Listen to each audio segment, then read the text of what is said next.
Good evening, everybody, and welcome back to Farm Sim. Welcome back to Carpathian Countryside, and welcome back to the channel. It's been over a week since we have been here on the Carpathian Countryside map. I think the last time we streamed on this was last Monday night. Last Tuesday, or a week ago Tuesday, we were doing our Bale stacking challenge. That was a blast. And, well, then lots of other things happened since then that we haven't had a chance to be on. Tonight we are back on Carpathian Countryside. We're going to be doing some hay on Hump Day. Hump Day, hay day. That's what the title says. Simper, what is up? Snowman 32, welcome. Farmer G, welcome. And of course, Waylon, thank you for showing up. How's everybody's Hump Day been this week? 2 more days to the weekend. It's the eve of the weekend.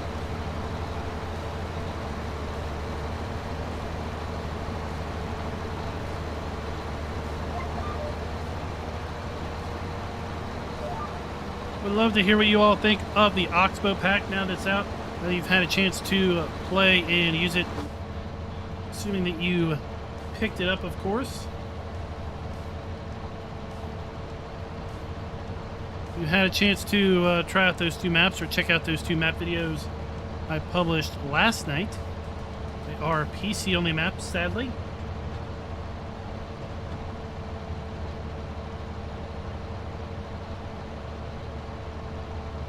And today, well, today I guess Giants took the day off. I don't know. We didn't have anything drop in the Giants mod hub today, so pretty slow day for Farm Sim, it seems.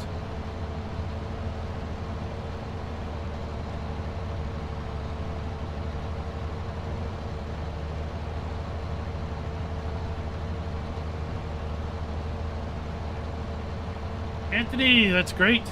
Great minds think alike, no doubt. Let me fix something here.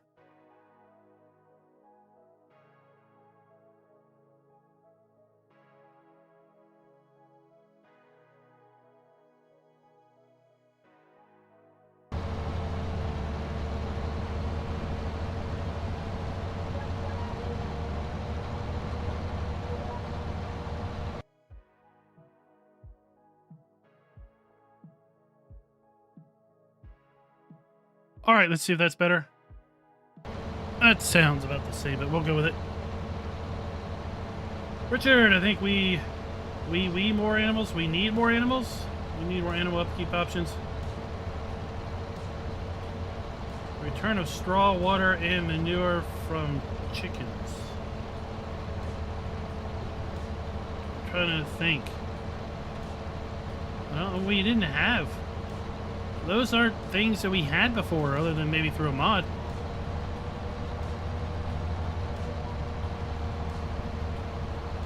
Or a custom map. Water for chickens in 19? I'm trying to think. I mean, it's been so long.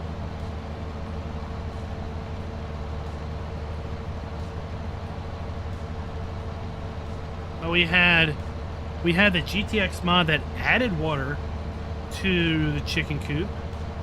I remember that. Richard, I don't know. Not base game. Not base game. I'm pretty dang sure of it.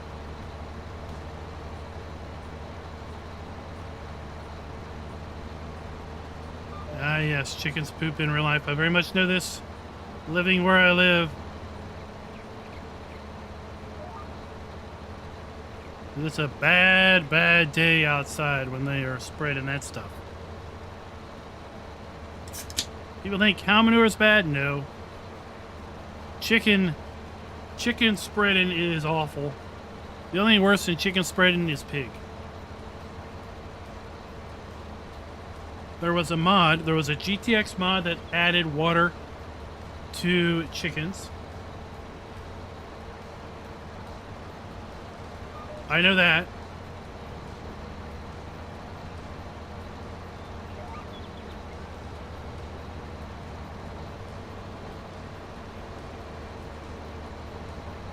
That's the difficulty of playing with mods so much is the difference between a modded gameplay and real base game gameplay gets blurred. I think, Richard, you're reflecting on a modded map or a mod that did that, because it was not base game. Go back and check my FS19 how-to playlist where I talked about chickens. That would be the base game chicken functionality.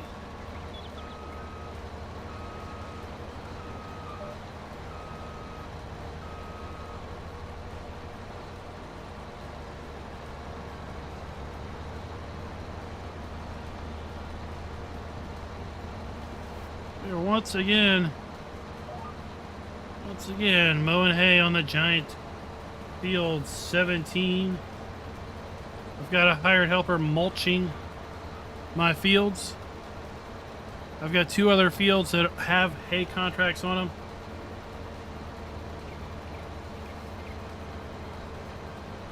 Well, yeah, they can add it for sure to 25, but we definitely did not have it in 19.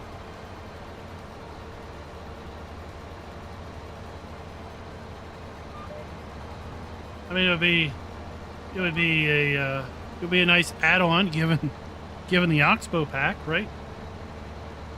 So that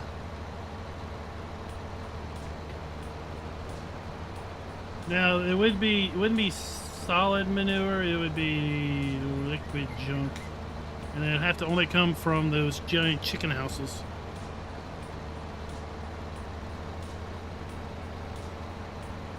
What did you think of Oxbow, Farmer G? What did you think of the models? What did you think of how the machinery handled? A little pricey for sure, but I mean, come on, it's big self-propelled stuff. It's just like this Big M. Big M's pricey, right? There's several ways to do mowing without it, but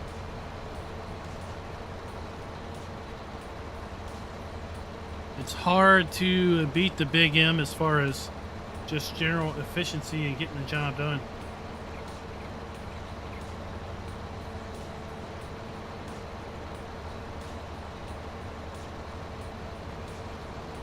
Christian, I just got the free Alaskan North. Oh, wait, what's this? Just got the free Alaska North to the future, and I had those weird pink and white squares. I have to load order right. Are you talking about SnowRunner? I'm not sure I understand that. I just got the free Alaskan North to the future. I had those weird pink and white squares. I have the load order right.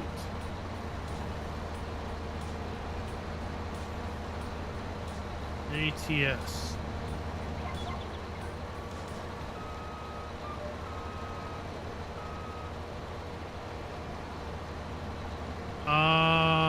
Oh, load order, like as in mod load order.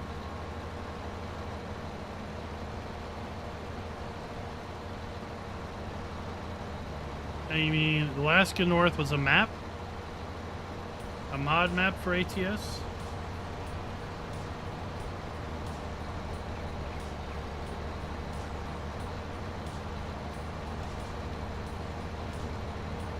I'm not going to be much help with you because I really do not use mod maps on ATS at all.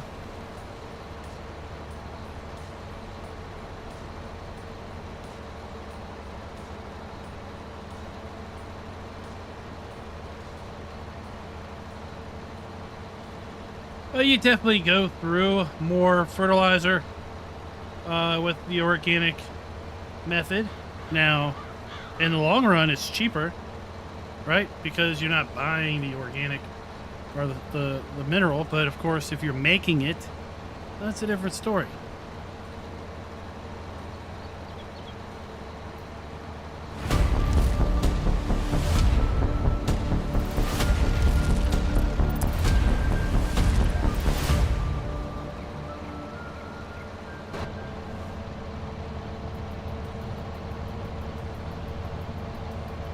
Hello everybody and welcome back to our Carpathian Countryside gameplay. It is November 1st in game. We're doing a bunch of contracts for hay bale, seeing how much money we can make.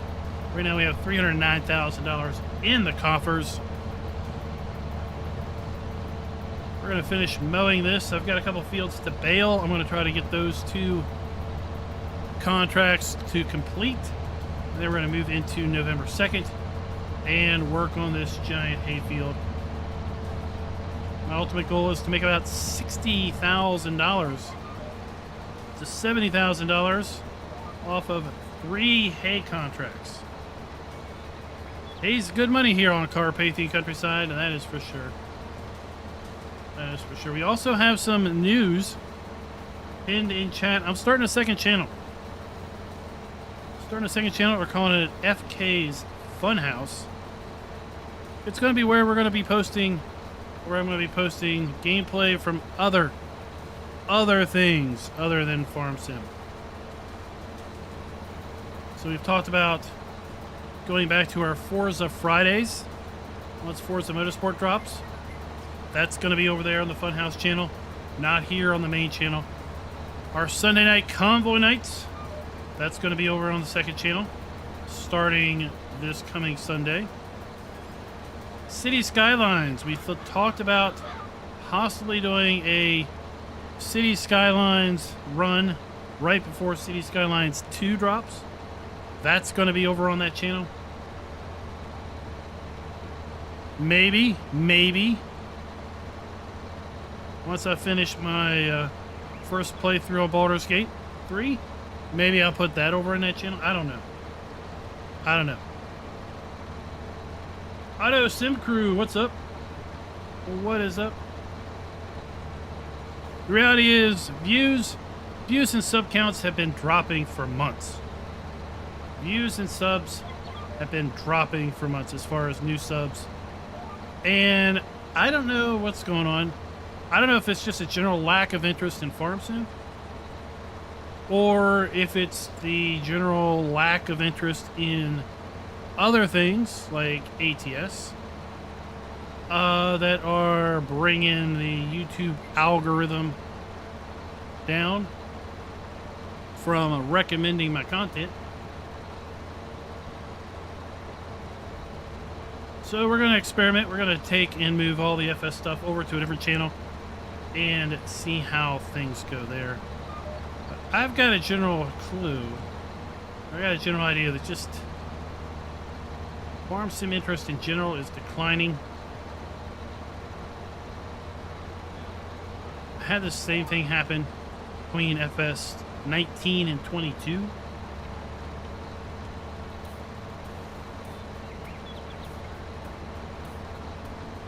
But it'll be a good thing. I've thought about it for a while. I've been back and forth. I've said before, no, I won't do another channel. And then I just decided today, we're gonna do it. We're gonna do it. So there's no branding over there yet. I literally just made it right before the stream starts. The link is pinned. I'd love for you to sub up.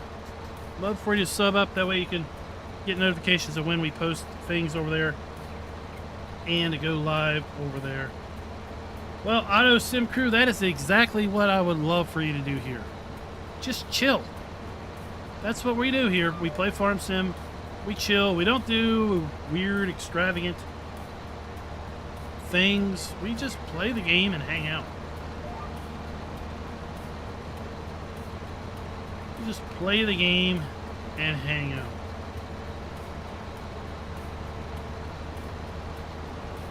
Yeah. That would be my general thought, Richard. It's that. And that's why I think I'm torn. I'm really torn between the 2-year and longer dev cycle because of that.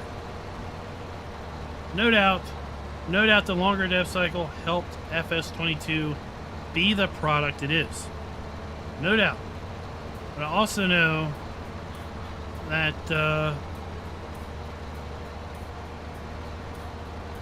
after the first year, interest tails off. rather significantly.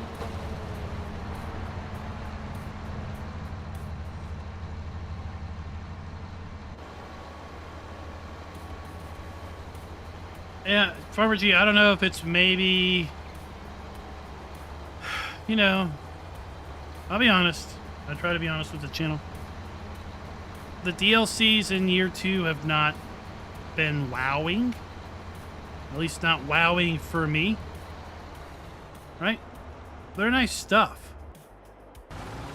But it's nothing that has, you know, just absolutely floored me with respect to, oh, I can't wait. So maybe that's some of it. I also know that interest is varied from where you are in the world. Depending on where you locate. I think there's a lot of Europeans that were really excited for the Oxbow stuff, maybe more than the Americans.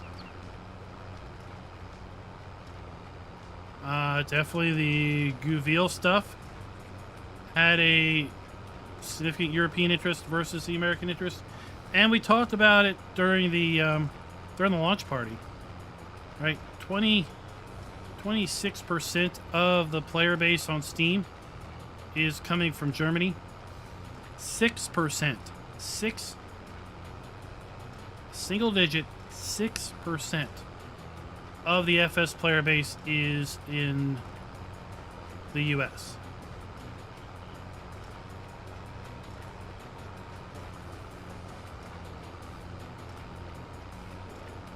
I'm hoping to get a kick in the pants, if you will, with Platinum, but that's 2 months out, right? Straw Harvest, if that's going to be a thing, that can't get announced soon enough, in my opinion.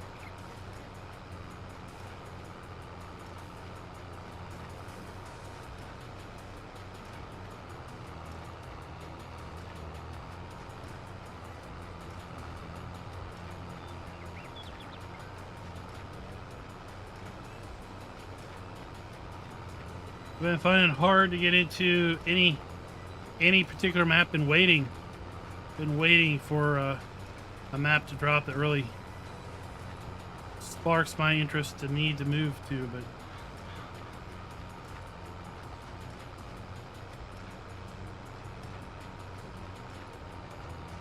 well, I think the UK was even 6%. Was it not? Germany was like 26. Poland was 11. And maybe the UK was 6 and the US was 6.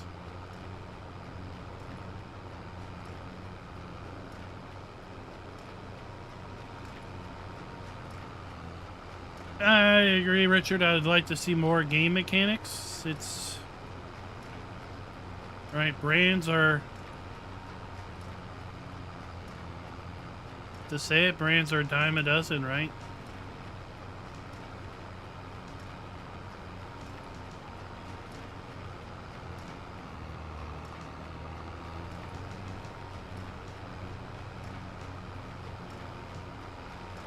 Now, you have brand loyalty. You have players that are really into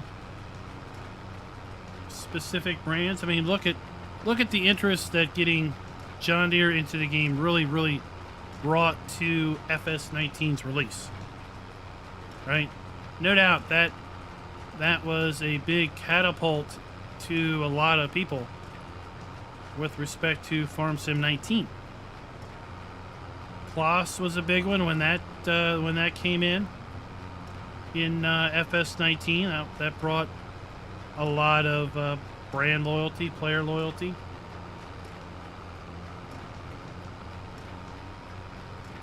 But it would be nice to see when new brands come in. They're coming in as a result of new gameplay elements.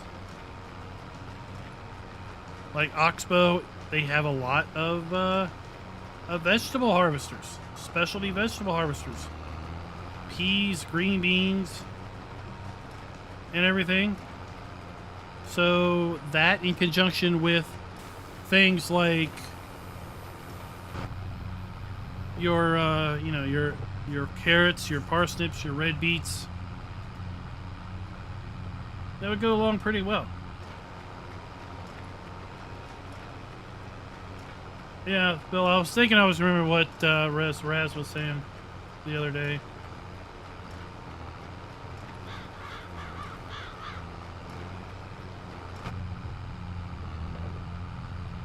It's also fall, right? School's back in session. People are doing things.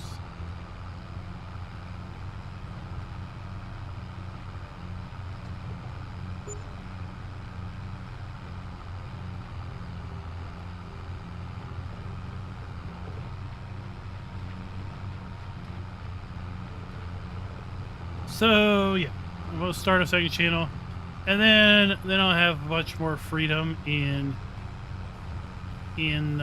putting content up that I just want to, right? I just want to do it.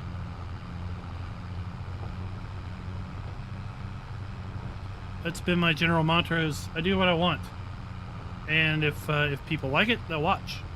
If people don't like it, well, that's fine. They can go somewhere else. So that's what we're going to be doing. I'm working on branding and getting some logo made up and all that, getting that added to the channel. But it is pinned up in the chat if you want to go check it out. I posted it over the Discord.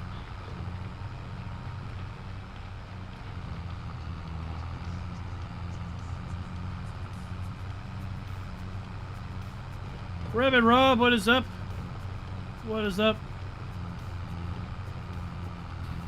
I don't even know how many hours Farmer G I have, but I'm pretty sure I don't have 3,200.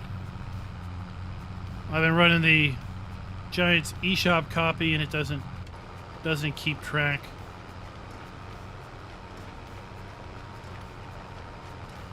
Unless there's some built-in Windows thing that's keeping track that I don't know about. The amount of time I've played on FS is a mystery.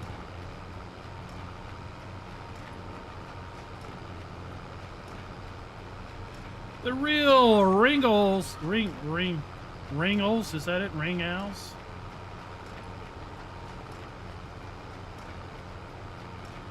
Yeah, the rake. I was going to get the rake, quite honestly, to use that tonight. But I was looking and I had just bought the Ritter windrower. And had next to no hours on it, so I was like, well, I don't want to sell the Ritter windrower just to buy the other one.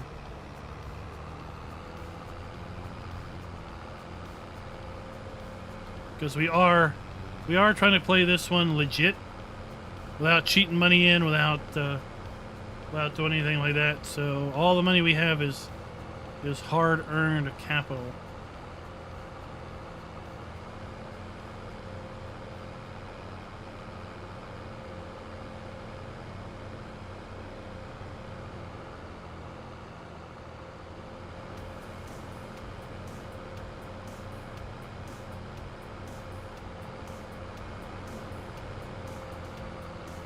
So, Phil, give me some context there. Give me some references.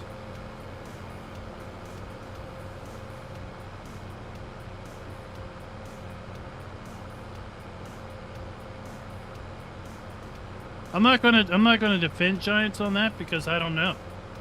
But what I do know is farming practices vary wildly.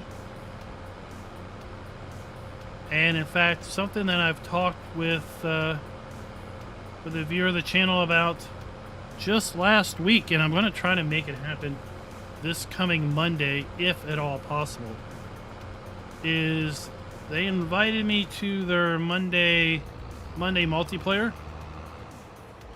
And they're real farmers out in the Midwest that play the game, and they usually chat it up about just various real life farming topics, and thought it'd be fun to join and stream that and just hear what they have to say about real life farming.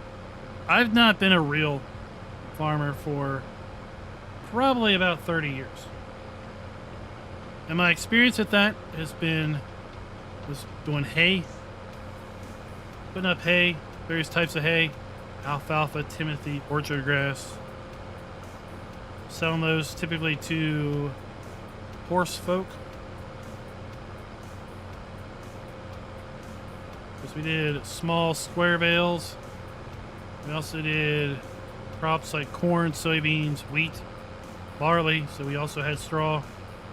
We didn't have any animals, so animal upkeep is not something I have first-hand experience with. Indeed, Farmer G, indeed, and there were lots of us that had high hopes and expectations for cattle and crops. Sadly, I think they bit off way more than they could chew and were not able to deliver on the development time frame. I was a early supporter of cattle and crops. I don't know, did they do a GoFundMe? They did something. They did something. Whatever they did, I was $100 bought in. For whatever their early fundraising was. Long before Steam. Long before they were on Steam. But, yeah, it just never fleshed out. I think they bought off more than they could chew to get to an initial release. And either through mismanagement of funds or just running out of funds, they couldn't make a go of it.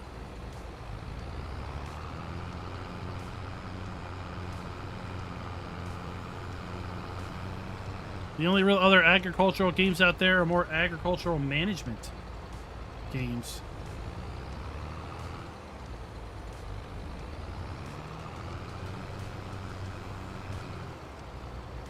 What's the Funhouse? Artemis, the Funhouse is going to be a second channel where we post other gaming content.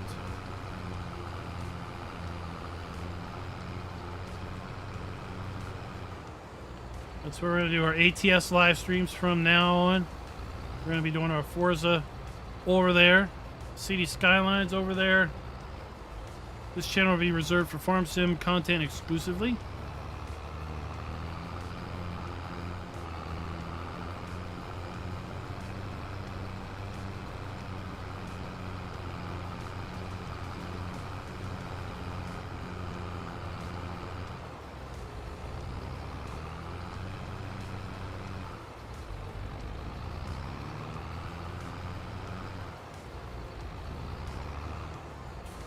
Okay, we are on field 26. Are we on field 27? We're on field 27. That goes to my farm.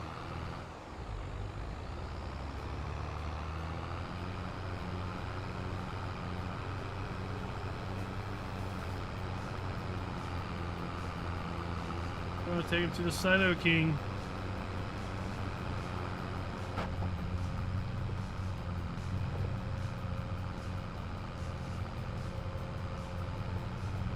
Oh, yeah, being Bale physics.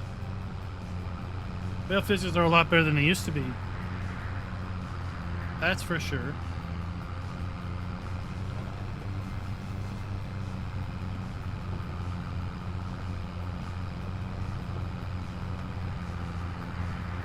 And it's, you know, it's always going to come down to a balance of realism and gameplay for the masses. So, you know, like for example,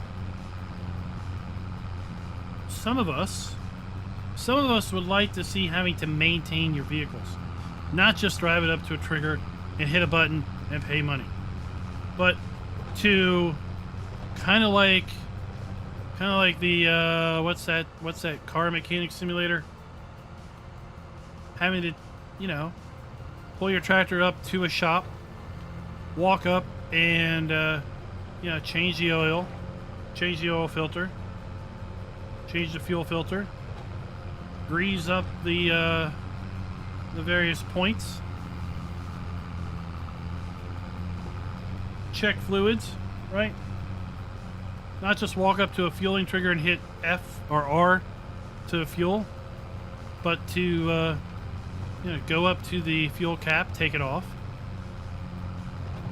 get the fuel hose from the fuel pump and put it in, right, and start it. Cattle Crops was pitching some of that stuff. You know, they were pitching instead of backing up and just hitting Q to attach, to basically have manual attach, but not just manual attach like we have in Farm Sim, but manual attach where you have to get out, come back here, use those buttons to lower the 3-point down, right, and then make all your connections, grab your hose and come over here and click on each one. You know, very, very procedural. But that type of in-depth gameplay doesn't appeal to everyone, for sure.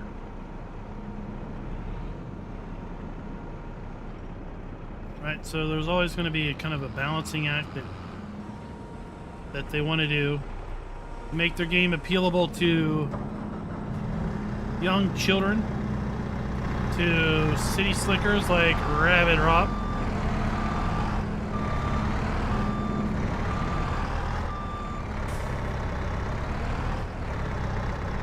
Alright, let's try to get our joystick out here. I mean, you know, one thing that's totally broken with Bales is teleporting. Let's not try to teleport with Bales.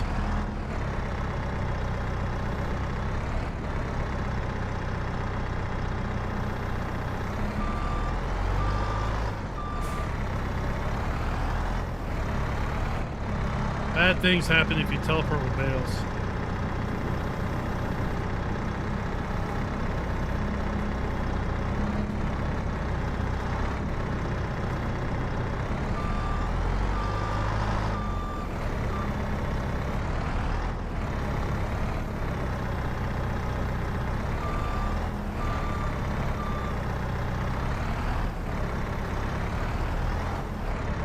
You don't like City Slicker? Come on, that was a fun movie. Somebody remember the movie City Slickers?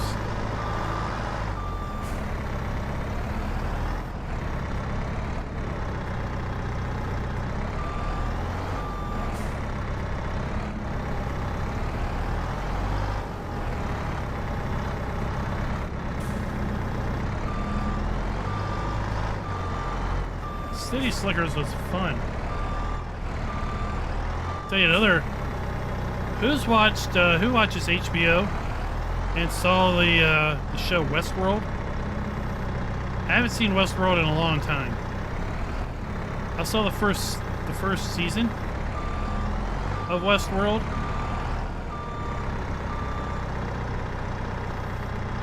I thought it was nice. I liked it. I thought season 2 was getting a little weird.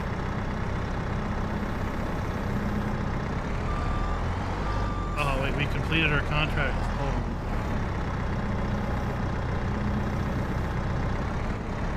I didn't even see that we completed our contract.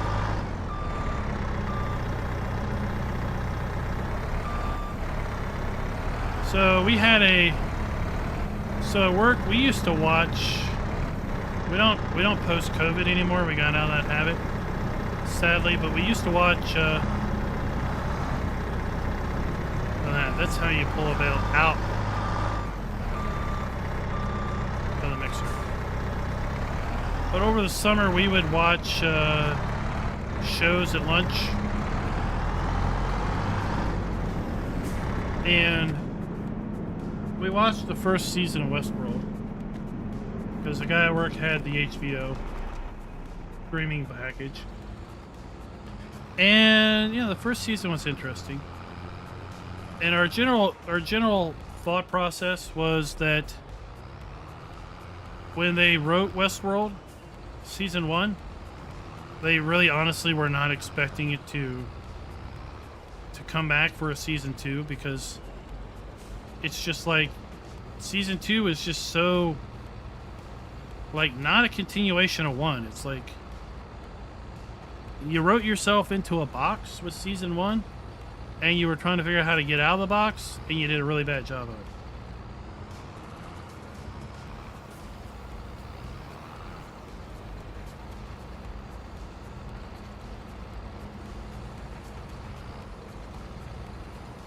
Another show that I thought the writing was excellent on initially was Heroes. I remember watching Heroes a long time ago. I was really, really, really into that show for a couple seasons.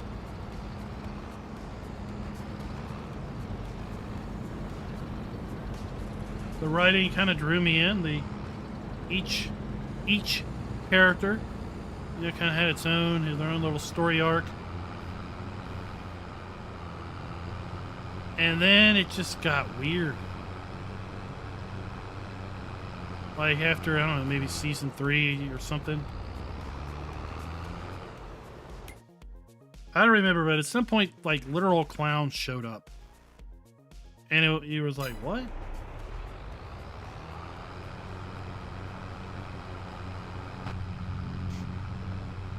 It was like literal clowns showed up, and you're like, okay, we're done this one. Moving on.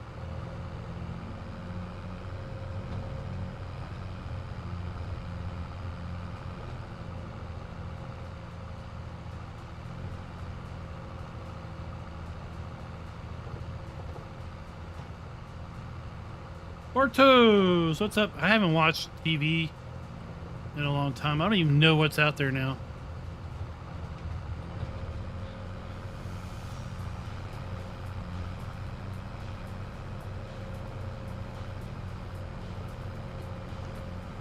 I have seen a Star Trek Lower Decks. That's a fun show.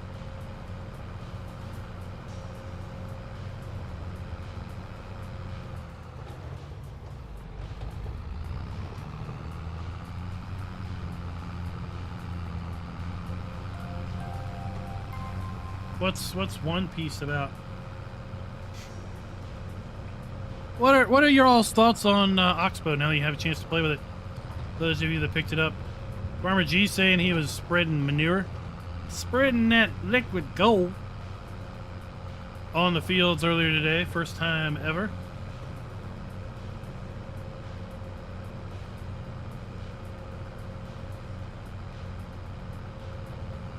If I wasn't using manure to make those manure pellets on the map, I would do it. Delilah, good evening to you.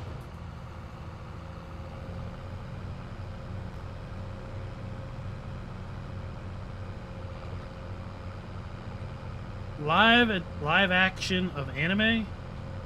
It's okay, interesting.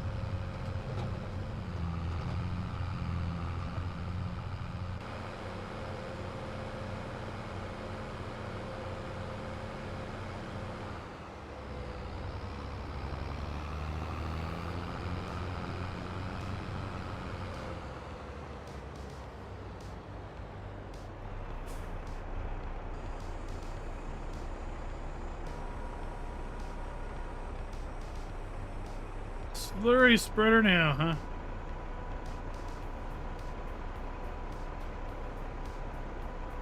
I'll tell you, the turning radius on those stuff is great.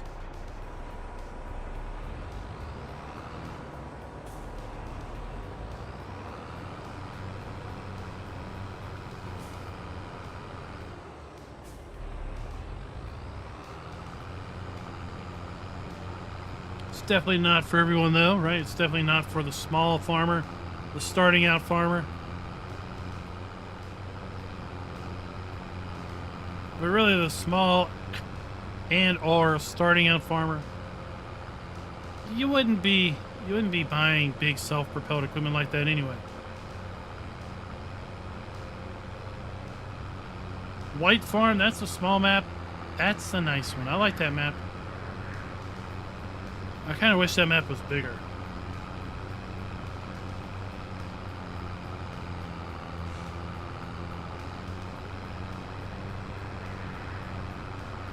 Right? Kind of wish it was a bit bigger.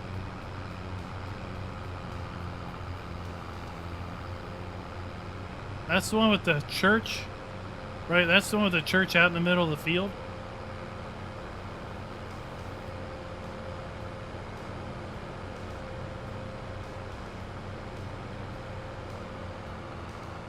There was a comment on the map video that that church reminded somebody of November Rain and Guns N' Roses. I was like, yeah, you know, now you think about it. Maybe you want to go back and watch some Guns N' Roses YouTube videos. Or not YouTube videos, but music videos.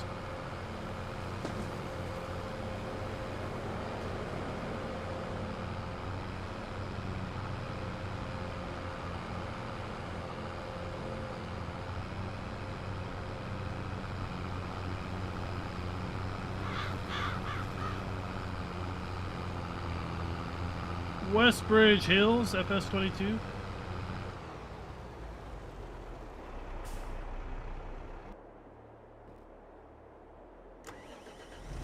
Alright, well.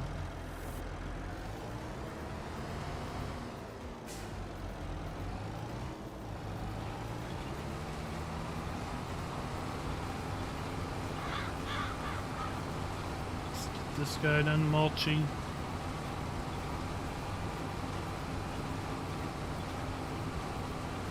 Outstanding, Farmer G. What do you think of the headset? How's it sound? Have you done any voice chat with anybody? How's the mic sound?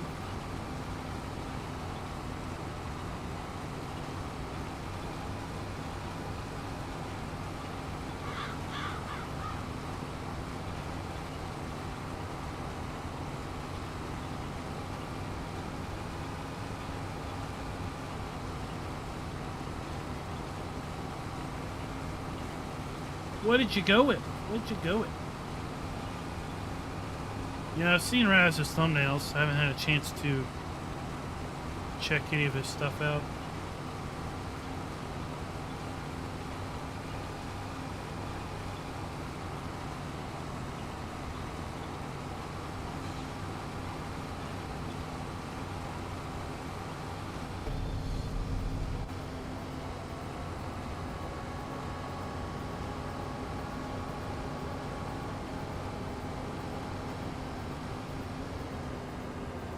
We got 3 fields mulched.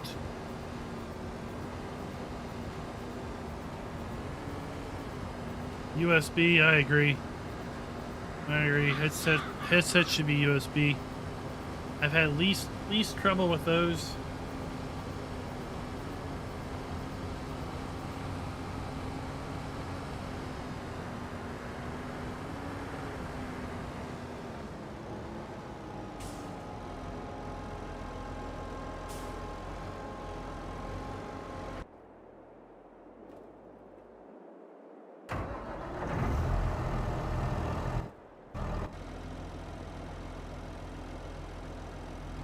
Why have you found no fuel? It's right there. You're in it. Oh, we've already mulched this. Okay. Well, we'll take you back to the park.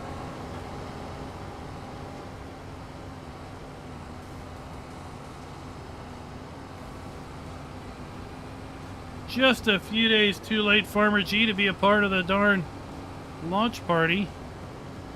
Dang nabbit.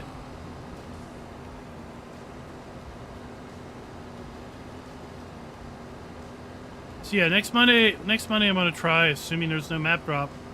Next Monday we're gonna try to live stream from a viewers multiplayer server where they just do general farm chat about real life farming in the Midwest.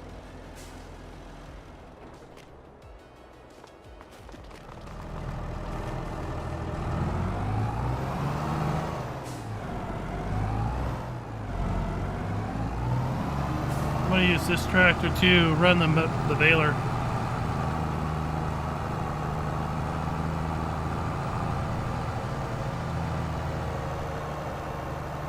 So we're not running all over the map.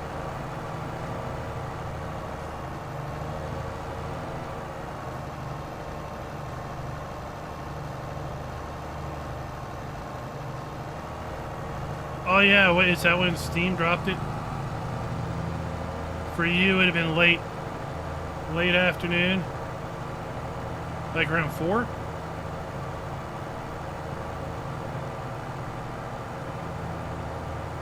$3 o'clock.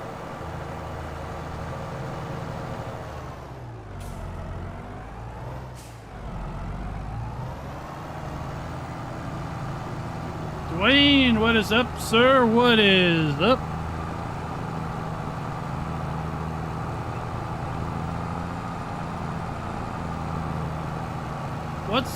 What's the ship limit on Starfield?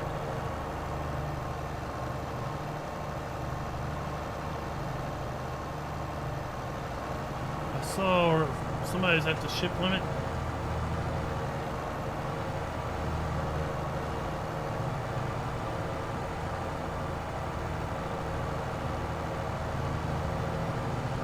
And ships, that's it. What's up with that?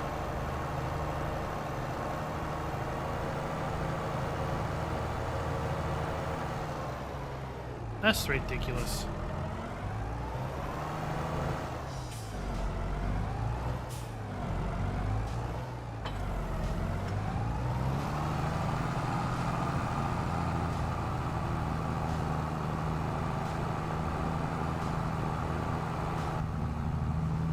All right, off we go.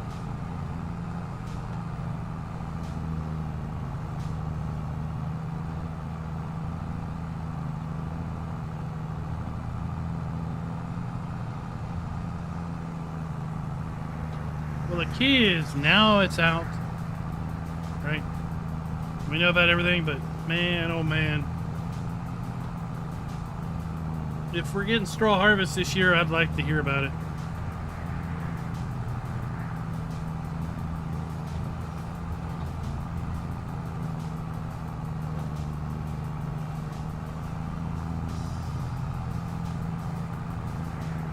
But I could also see where that would be difficult to get excited about unless you already knew what straw harvest brought, assuming it would bring the same things in FS22 as it did in 17. In 19 it was a little less full featured, but you know, with the other baling stuff, with Gouville coming out, and Forage coming out, then the straw harvest just feels like yet another.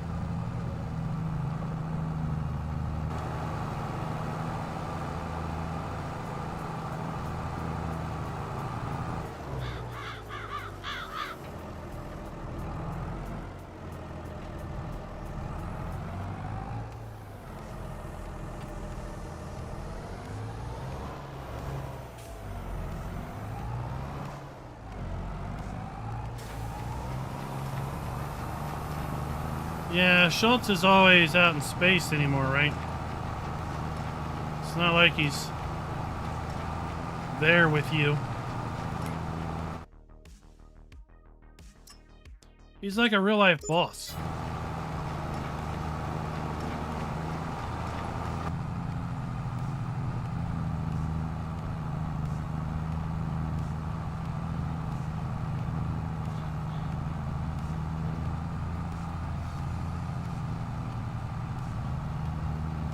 Maybe someone will figure out how to open that limit up and have a mod that gives you a bigger ship limit. That's worse than the Bale limit in Farm Sim.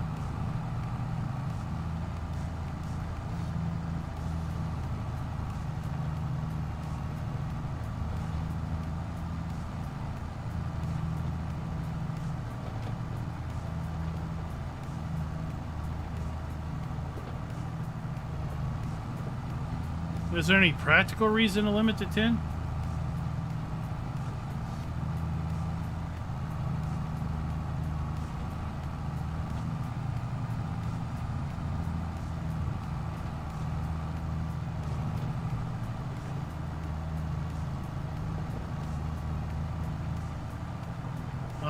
You tell them that you'll be like the United Auto Workers.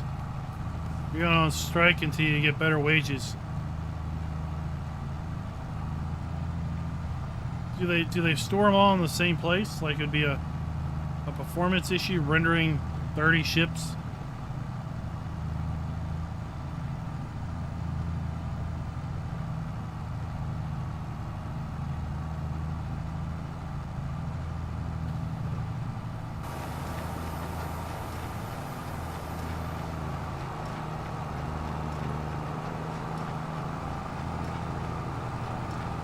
Anybody check out those PC maps that dropped yesterday?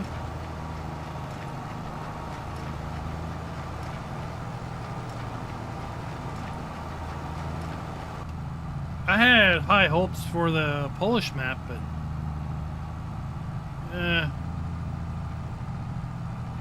too much agriculture, not enough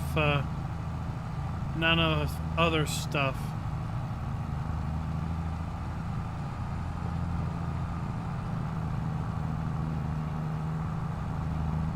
Oh, so it's like they're all just stored away in a menu. You can only render out one ship at a time. Farmer G, I have not fired up Starfield one bit after that first evening. Mostly because right now, honestly, I'm doing Baldur's Gate 3. I'm pretty much invested in that storyline.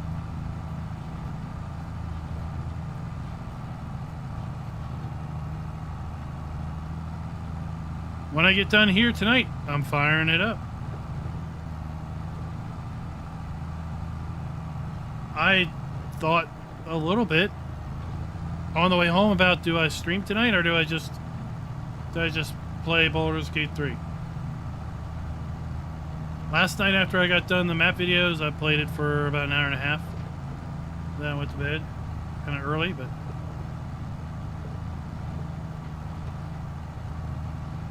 I'm toward the you know, probably toward the late game. Definitely in the late game part of everything, so it's just kind of like wanting to get things wrapped up and everything.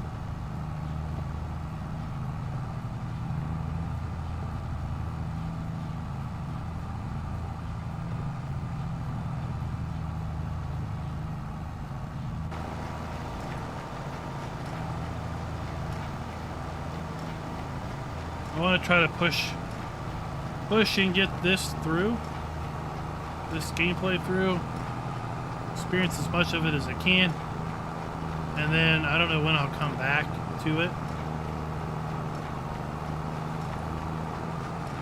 Right, we got Forza Motorsport looming over our heads in early October. We got City Skylines looming over our heads in late October.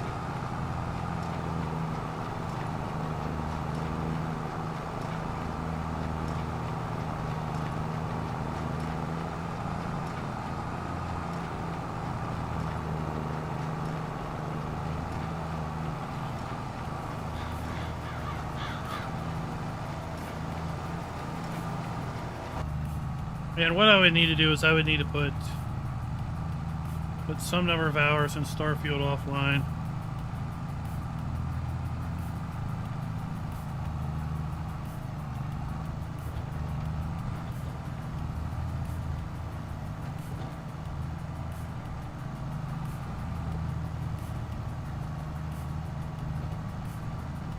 Yeah, Simper was telling me the other day that he started Starfield and they 100% do not do a good job in explaining anything.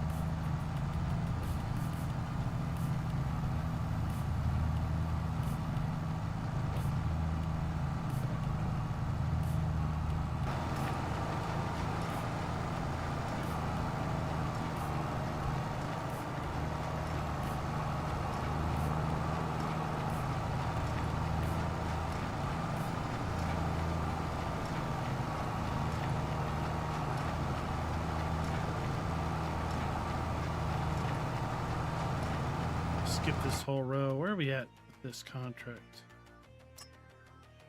65%.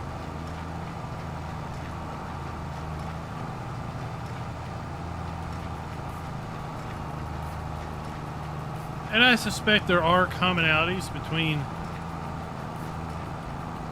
it and other general Bethesda titles. But if you're not a Bethesda fanboy, right, where you've done a lot of their other previous things, then you don't necessarily know the general Bethesda way of doing things.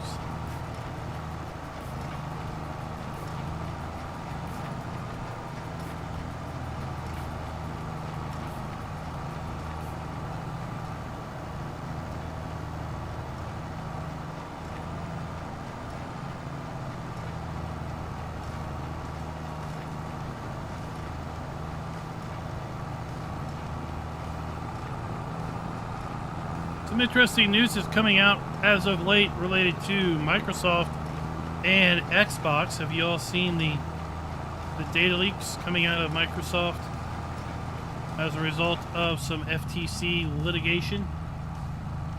Apparently next year there will be an Xbox refresh where the Xbox Series X will become cylindrical as opposed to a square. Sounds like it's going to get faster Wi-Fi. It's going to definitely 100% lose the disk drive. There will be no disk drive option in the refresh. I think more disk space.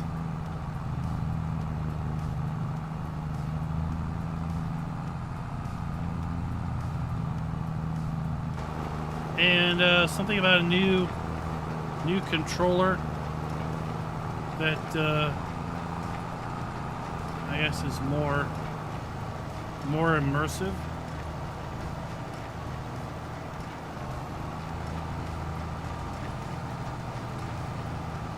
Apparently the plan is the next Xbox is slated for 2028. So 5 years from now.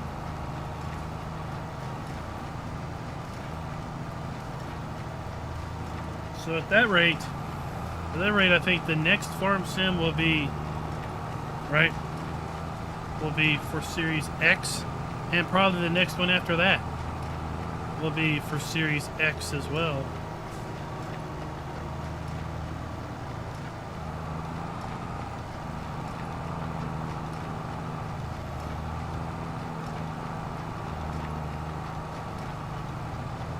Yeah, I was hearing the FTC's like, no, we did not leak the data. Microsoft uploaded those files themselves.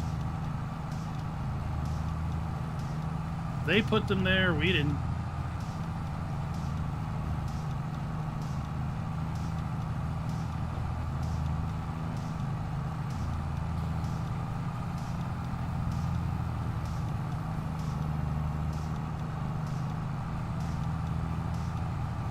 So it'll be interesting to see how that information comes to play and comes to bear with respect to Sony. With some general thought that maybe the next Xbox would be ARM based as opposed to x86 based. My initial thoughts on that would be, how would that affect ultimate game portability from Xbox to PC?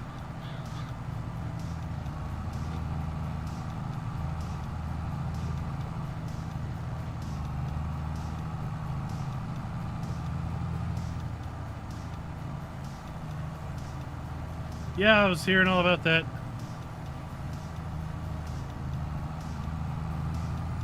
I mean, who wouldn't want the Nintendo IP? Right? If you could get Nintendo, if you could get Mario, if you get Mario on Xbox and lock Mario out of PlayStation, I mean, seriously, that's like Grand Slam right there.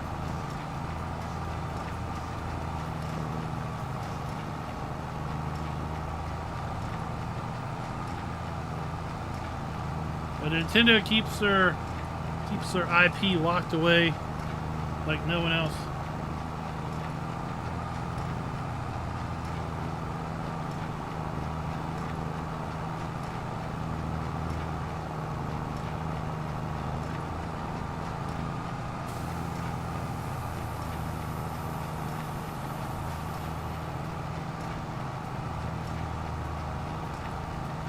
There's also a reference of a valve in there too.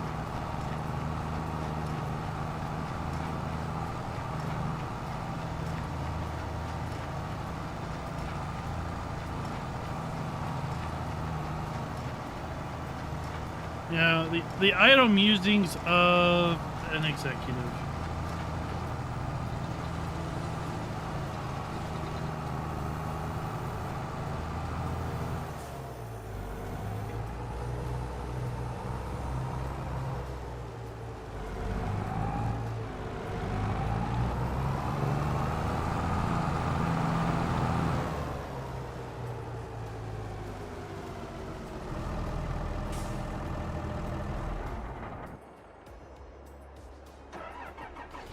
There we go.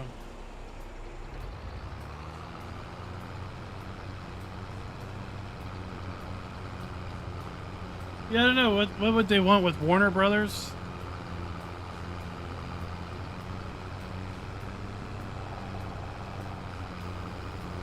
So I thought the email kind of indicated that the Warner Brothers would not include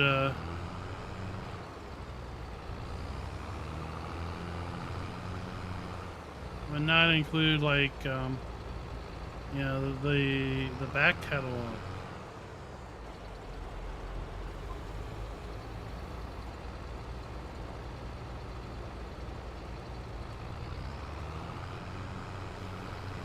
Oh yeah, no doubt. No doubt gaming for Microsoft is a loss leader.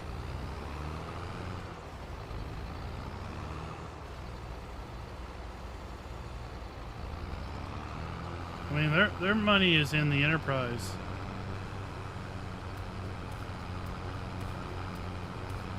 You see how much they charge for a SQL server?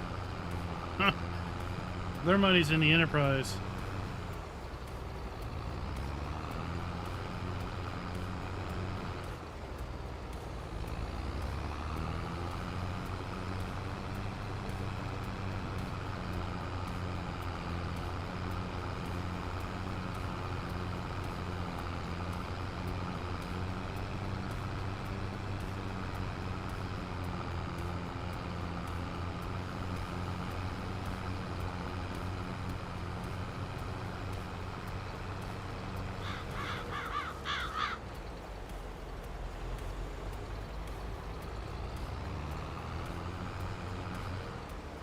I mean, we get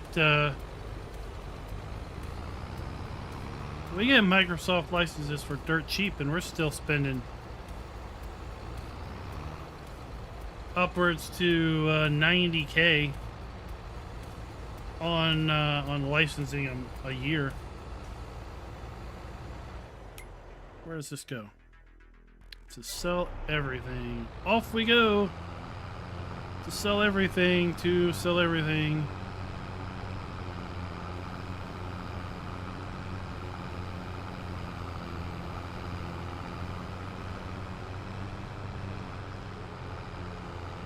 Their money's in the enterprise licensing, and I don't know how much they make off of the Office subscription stuff. My initial guess would be not a ton.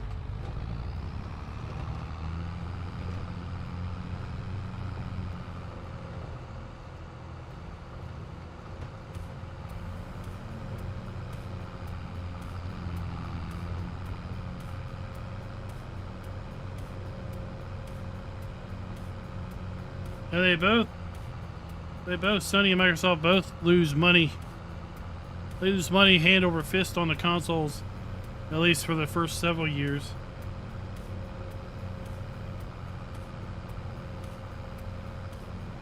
It's that Game Pass, it's that PlayStation monthly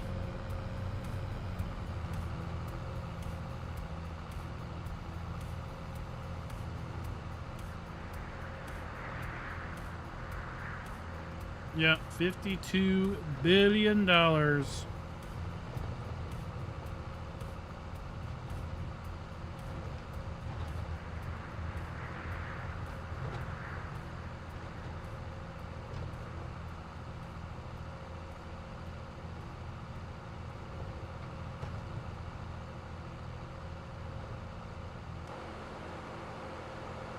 Yeah, Windows is... I mean, Windows will be potentially at some point a subscription.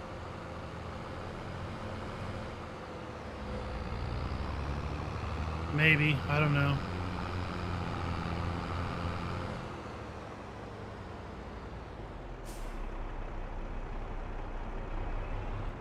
It's been a subscription at the enterprise level for years.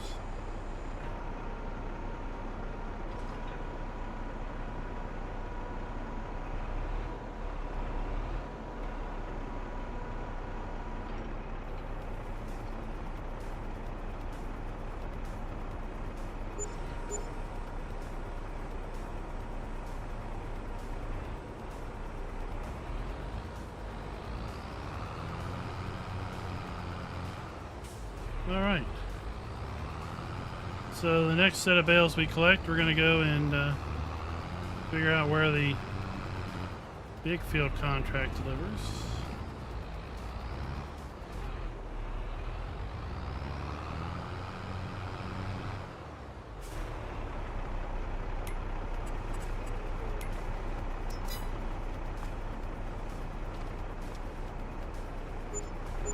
All right, there we go.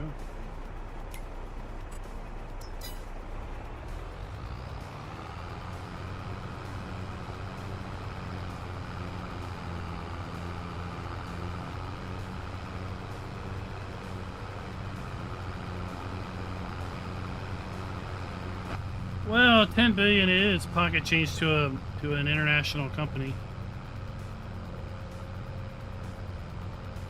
right?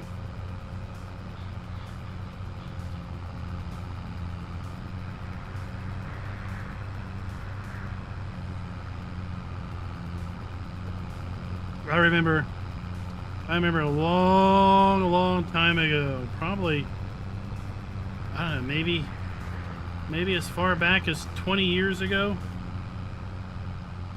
20 years ago, I went to a meeting at work, statewide meeting.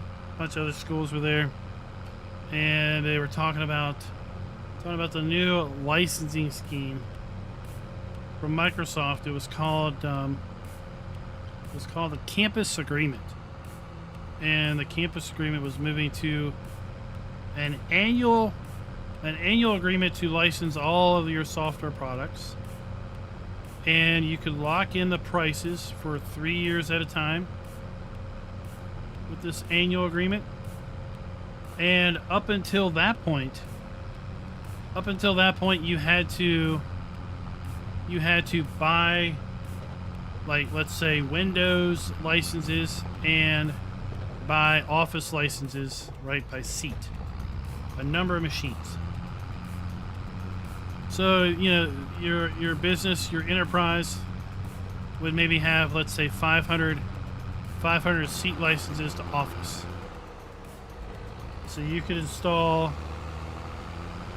whatever that version of Office that you were licensed for. Let's call it Office 12. Okay. This would have been before they really started naming Office by year. So let's say you were licensed for Office 12. And then if you wanted to upgrade to Office 15, you had to buy upgrade licenses to upgrade to Office 15. And then you could run Office 15 for as long as you wanted on that many machines until, let's say, Office 18 came out. And then you'd have to pay a one-time fee to upgrade to Office 18. Well, this campus agreement, you paid one low annual fee, and you could run whatever version of Office you wanted. on however many machines you wanted. And then when a new version of Office came out, you could just install that one. Just automatically. You didn't have to pay to true up or get an upgrade pack or anything like that. Your first subscription-based licensing right there.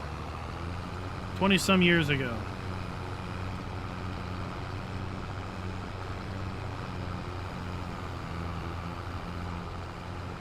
We gobbled that up like sliced bread because it was easy to budget for.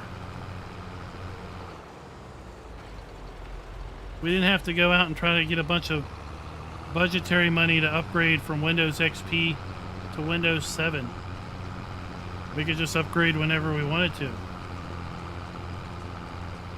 Or if we had to downgrade, we could downgrade to whatever we wanted to.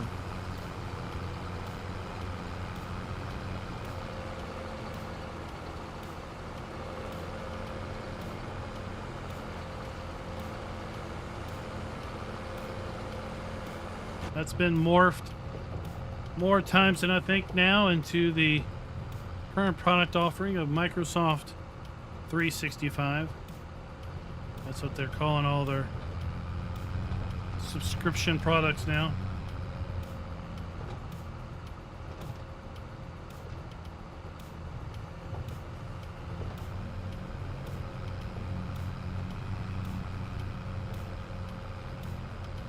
Okay, where are we taking this?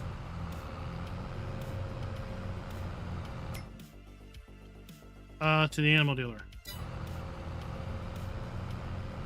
We'll see how much we have delivered for that big hay contract before we've even baled a single bale off that hay contract.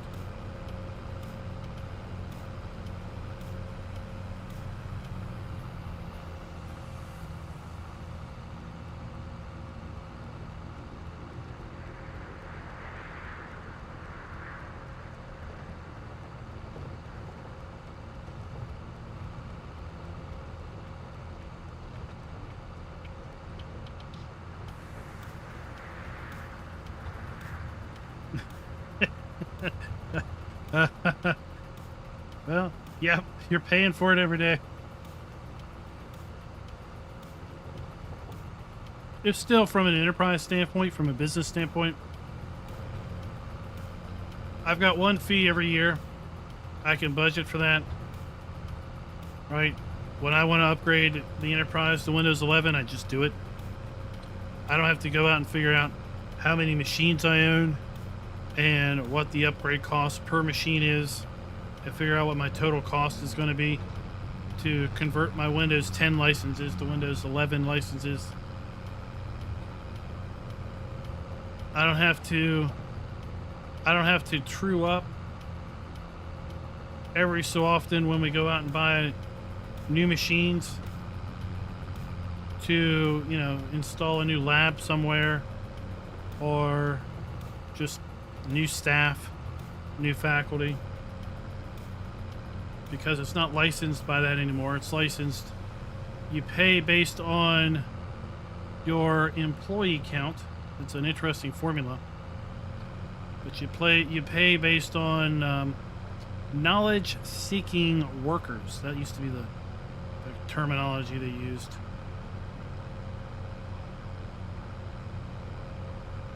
And you can install our products on as many machines as you need to for your enterprise, as long as you're paying for based on the number of knowledge seeking workers.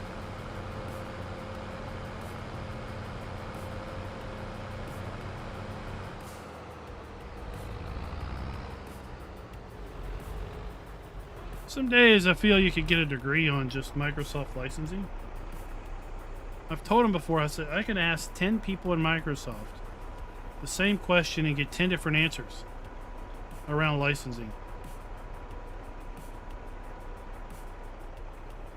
So I'll just keep asking until I get the answer I like.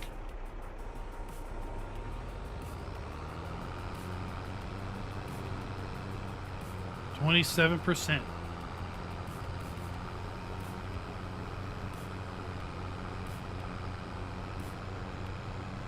Oh, we definitely do, David. We definitely do. because the formula used to be one full-time employee was one to one per full-time employee. For a part-time employee, it was 3 part-time employees made 1 full-time employee.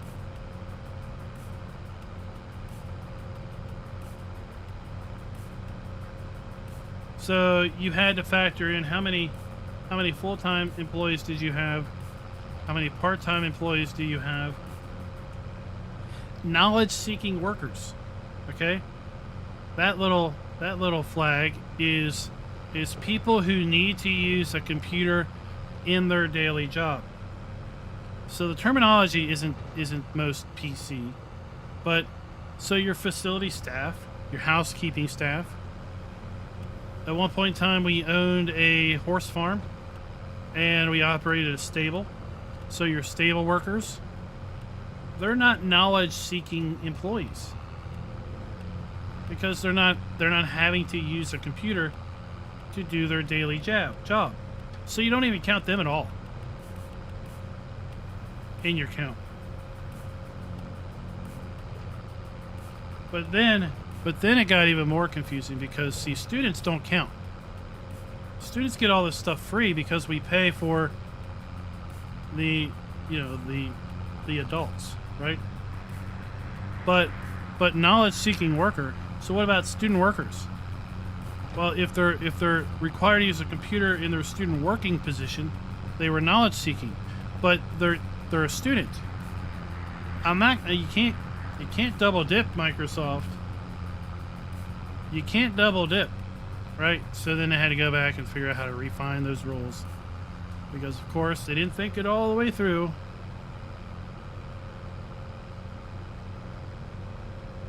See, it's an interesting calculation, but you still end up licensing less than the number of machines you have. Because, like, for a faculty member, right, they can have an office machine. They might teach in 10 different classrooms. Well, probably not 10. Let's say 5 different classrooms. So they may touch on a daily basis 6 or 7 computers that they're using.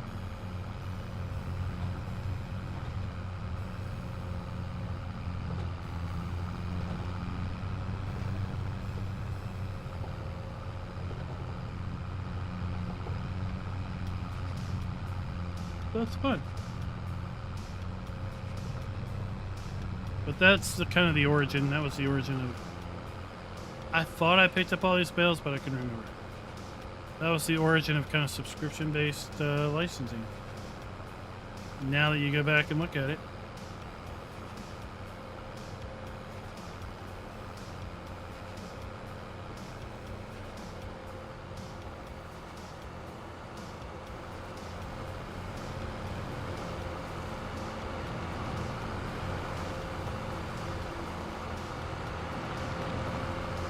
So the calculation is called full-time equivalency.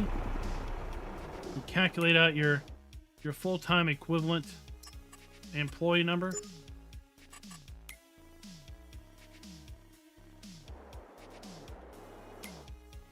Check our sales.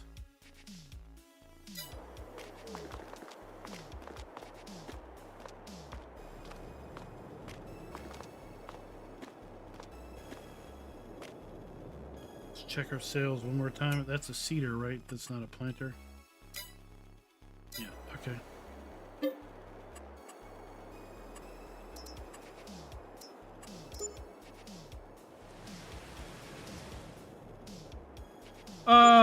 You do every year, yes.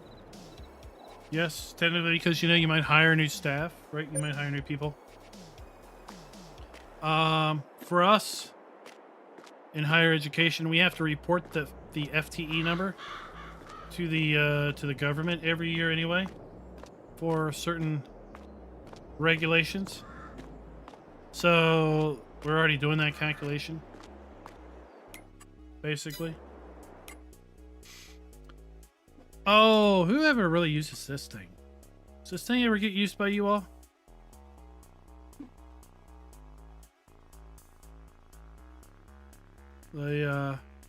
drivable wood chipper.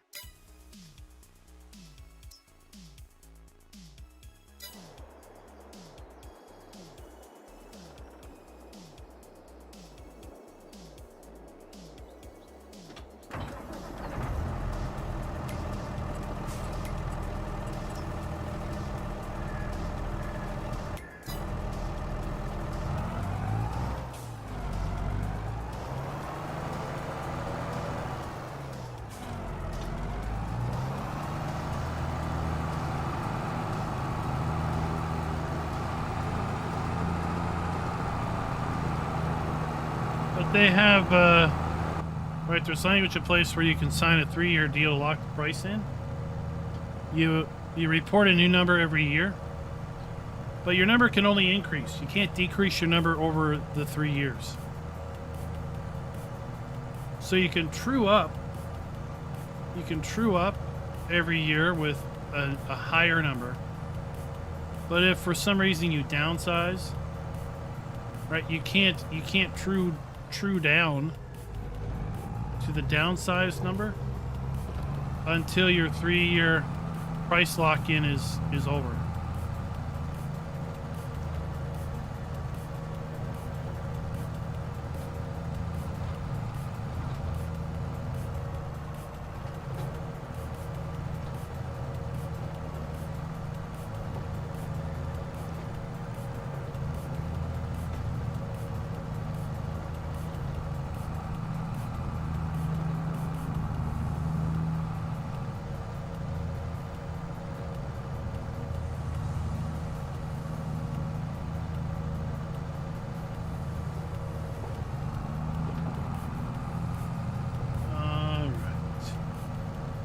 Let's get to 10. Let's get to 10. Maverick likes to do forestry. He's a forestry fiend. I've been there, done that. I have no interest in going back.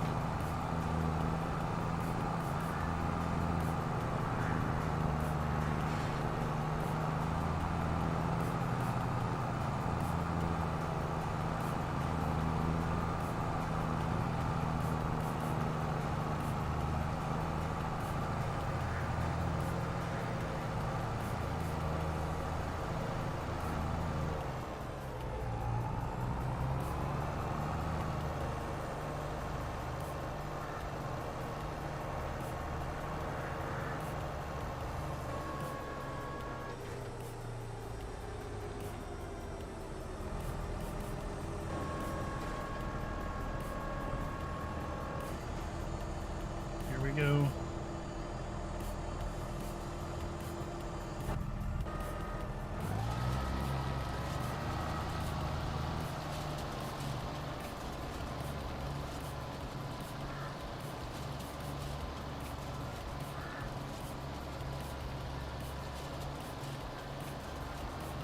Yeah, I borrowed all this stuff. It'd be nice if we had a big tedder, like bigger than this. For these big field jobs.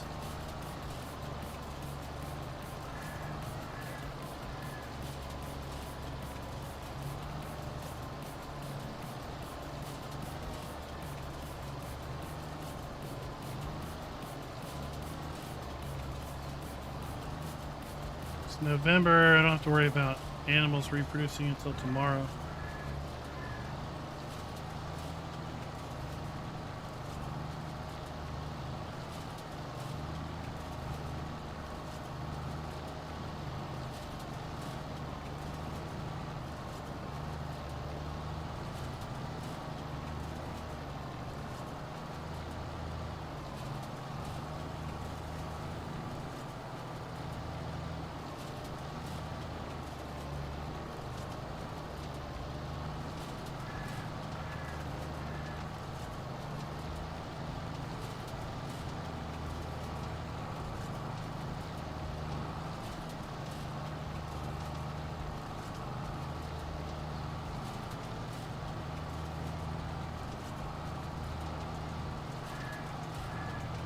So I was thinking about because I didn't stream last Sunday afternoon Sunday afternoons used to be reserved for ACC races, but that's now over.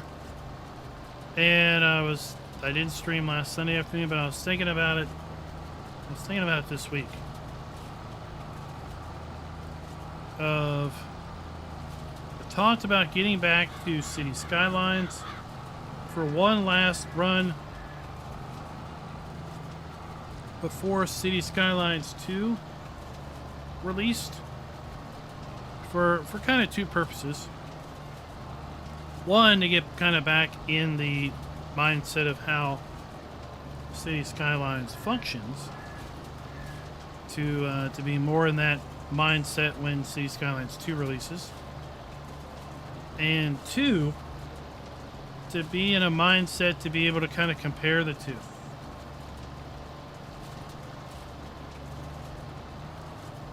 And I was thinking about possibly starting that up this Sunday. That would be over on the new channel. That's what's pinned in chat.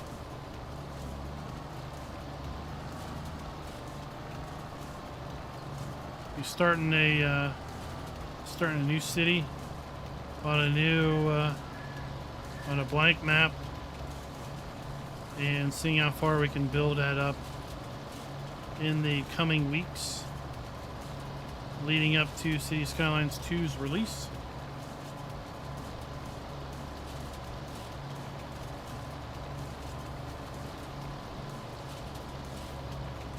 I just need to get cities reinstalled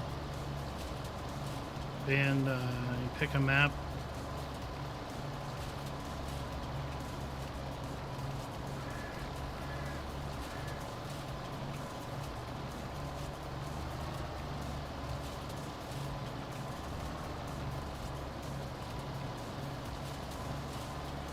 What do y'all think of that idea?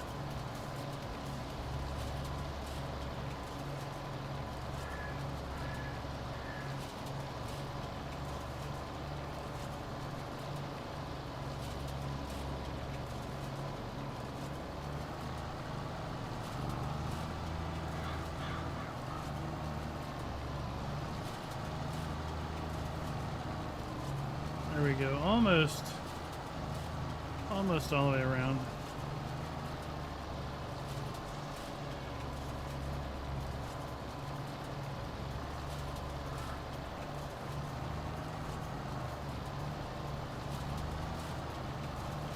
I'm glad to see the return of sales in FS. I remember FS17 had sales. FS19 did not. Now, one thing that FS17 sales had at some points in time, they had brand sales, like a sale on an entire brand.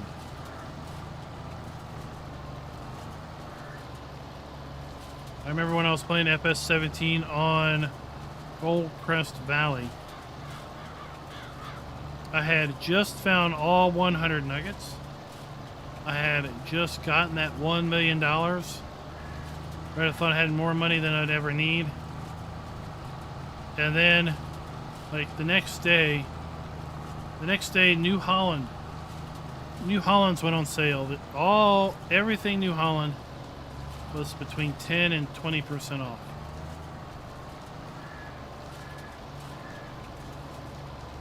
That $1 million did not last long.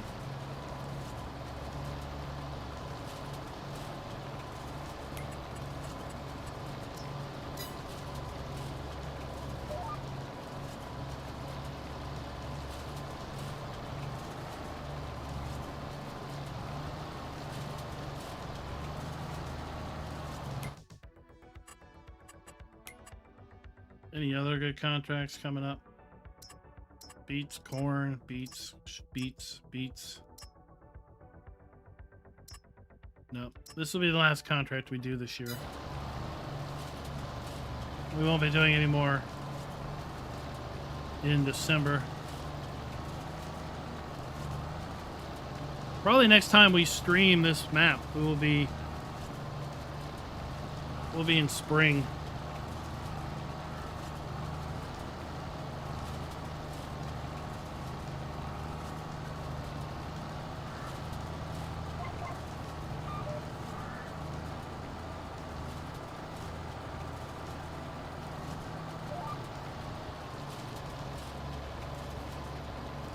Well, in 19 and 22, I'm much more judicious with my money.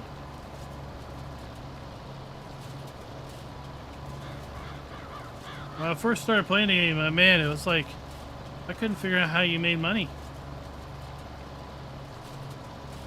I felt like there was no way I was ever going to make enough money.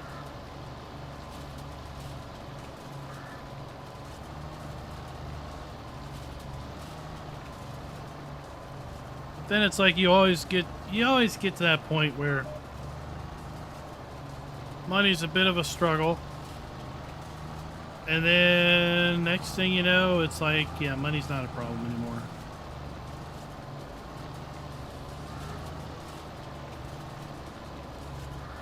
I guess it's just kind of getting to that scale. When you first start out, it's like you earn 20,000. Then you need to buy a piece of machinery. Or then you gotta buy seed. You gotta buy fertilizer. Then after that first year, you've got a lot of the machinery you need. You don't need to invest in it again. Of course, when I was starting FS22, there was no concept of a year. Seasons didn't come for another... well, basically nearly another 9 months.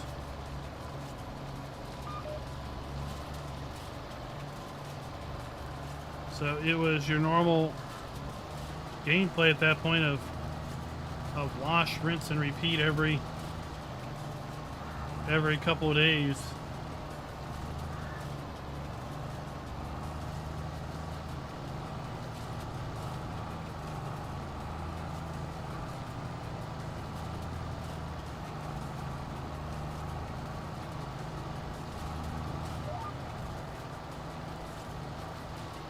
I remember buying the large New Holland self-propelled sprayer. That was kind of the pinnacle of having the money to buy that. Of course, the fields weren't near large enough really to need that size of a sprayer.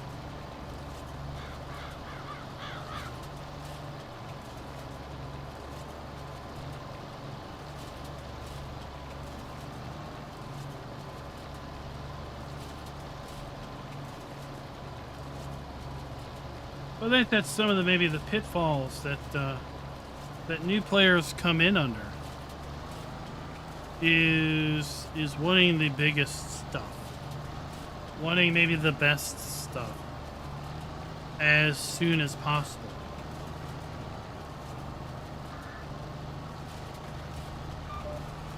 As opposed to maybe more judicious buy a small attached sprayer, then, you know, maybe upgrading to a trailed sprayer, and then when you own half the map, upgrading to a maybe a self-propelled sprayer at that point.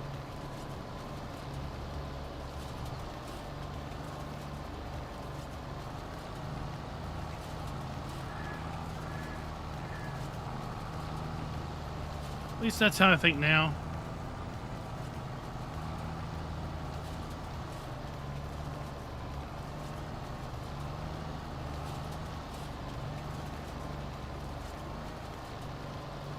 This gameplay on this map has been kind of artificially struggled for money making because I wanted to make all the pig food I could and not buy in any product. So a lot of the product we made in the first several years went directly into pig food. We weren't selling product every year. We need to have another way of earning that money, and that was contracts. But at this point, we've got good crop in the silo, and we have good pig food already made up.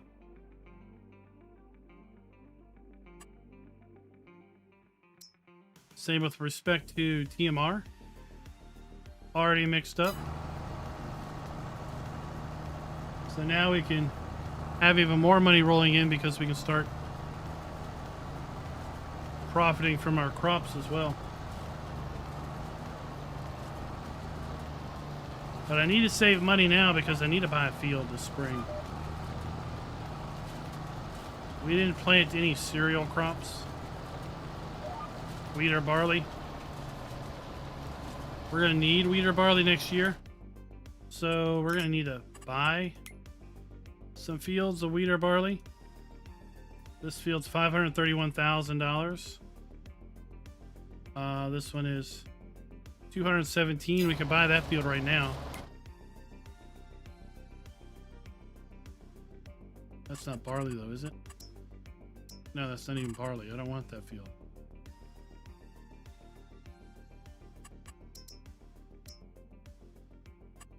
Okay, barley's white. That's not even wheat. That's sugar. Oh, that's wheat. So we could buy that field now.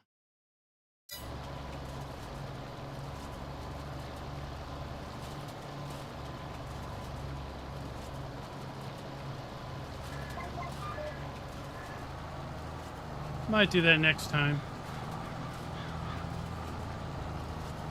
Expand our field operation a bit. It's also right by the farm, which is nice.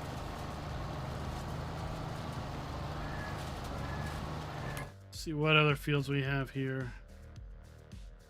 24 is wheat, but it's way over there. 560,000. 496.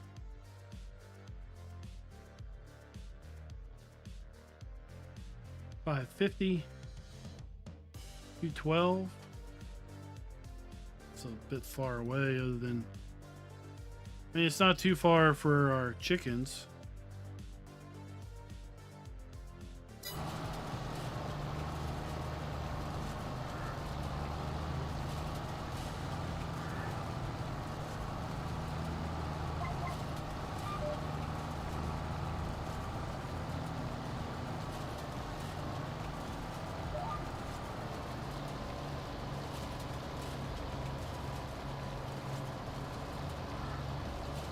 What's the word on,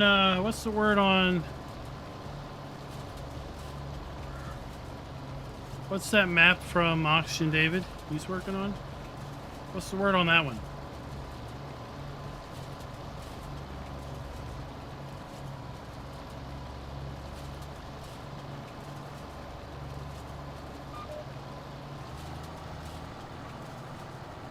Because he's got another one in the works, right?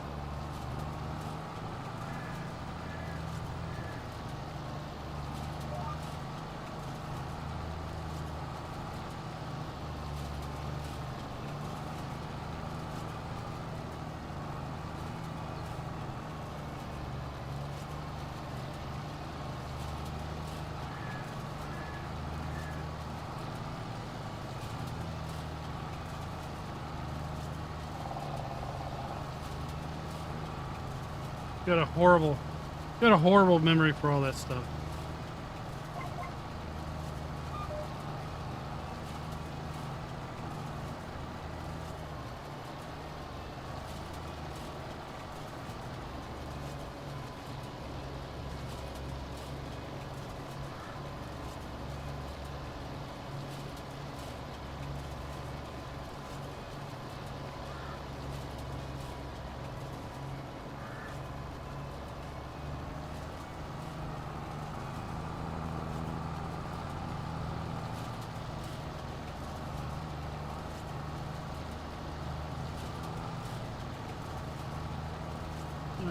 that done. Now we just need to fill in the big open part of the field.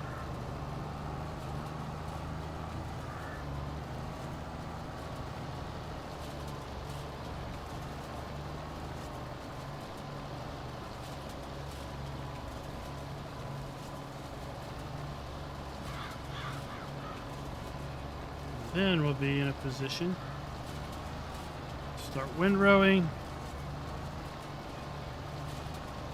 baling, and then hoeing.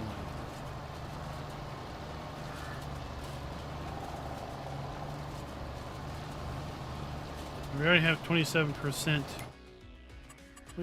hauled, 42% done.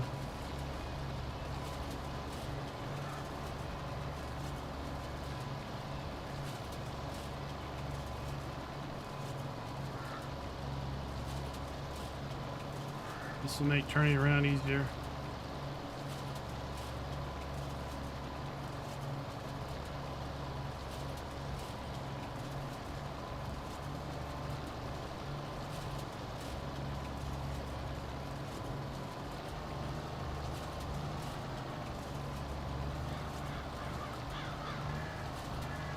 Oh, I thought he was working on something after the Court Farms.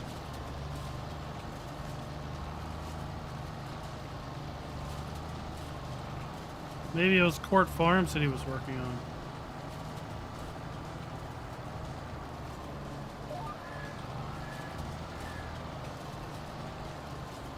So Bullet Bill's working on a Missouri map.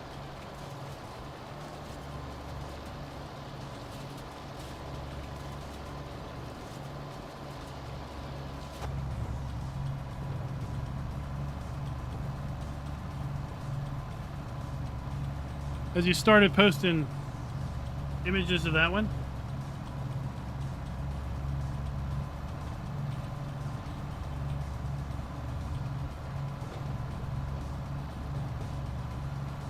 I heard DR modding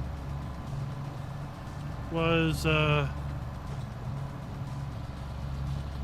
close to releasing something, right?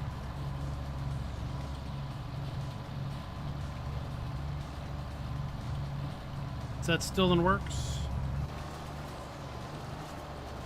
DR Modding is the original mod author of UMRV for FS17.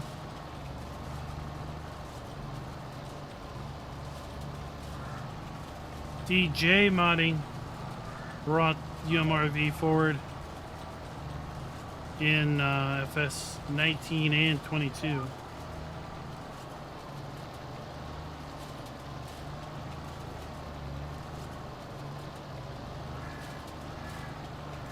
Had the pleasure of meeting DJ Modding up at PAX East back in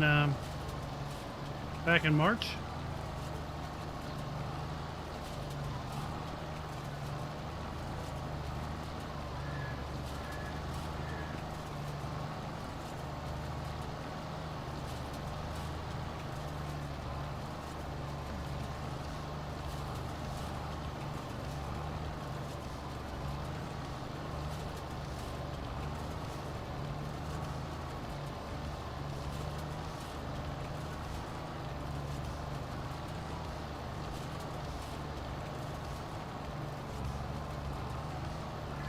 Oh, okay.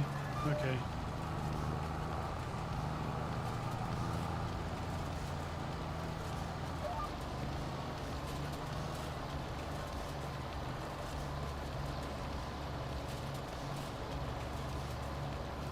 Tell you what, last week feels like it was probably a lifetime ago.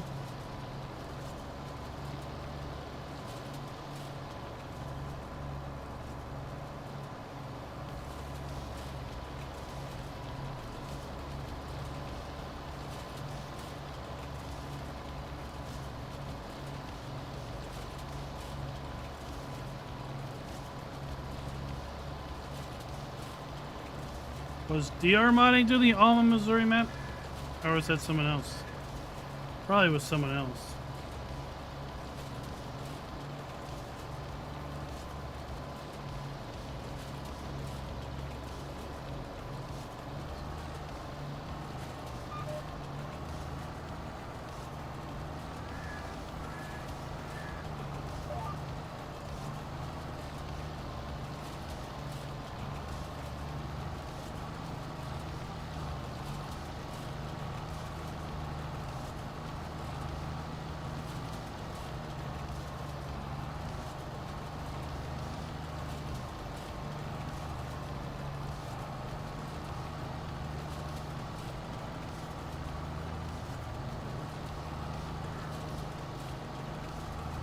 I don't know.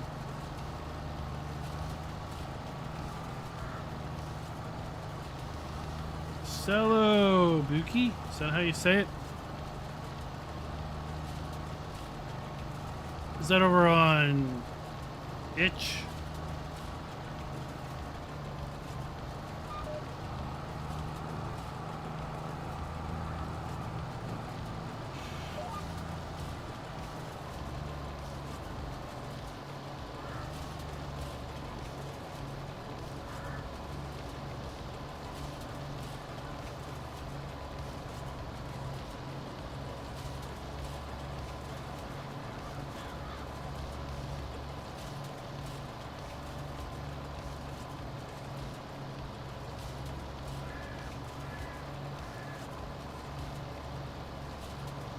Oh, so we might see it. We might see it as early as tomorrow. You know what? You know what I completely have forgotten about? This video is brought to you by Squiggy486 and Patrick Coinier. Thank you for being farm barons.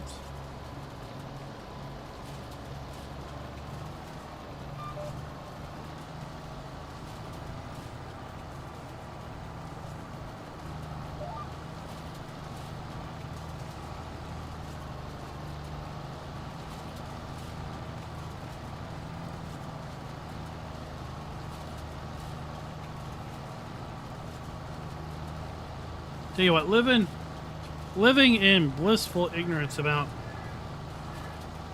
lots of things in development with Farm Sim really does help one be impartial when things show up.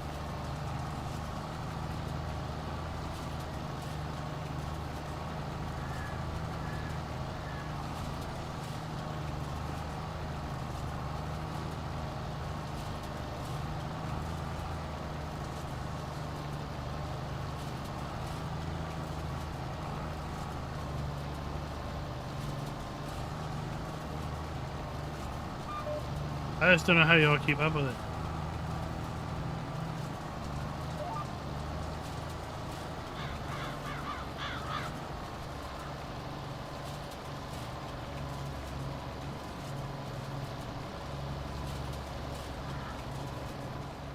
We almost got all this done.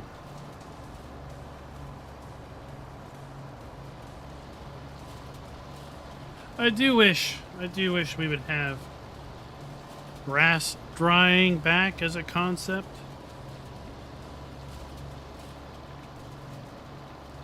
You know? Mow the grass. Let it sit out for 2 days. As long as it's nice and sunny and not rain, then it turns into hay all by itself. And then you just come through and windrow it and bale it up.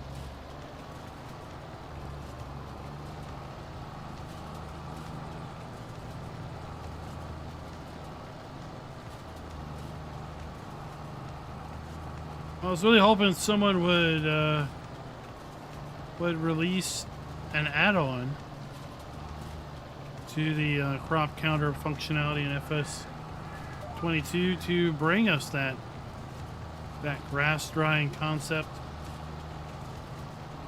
The concept that, you know, hay or straw or grass for that matter left out in the field for too long after too many rain cycles would just vanish.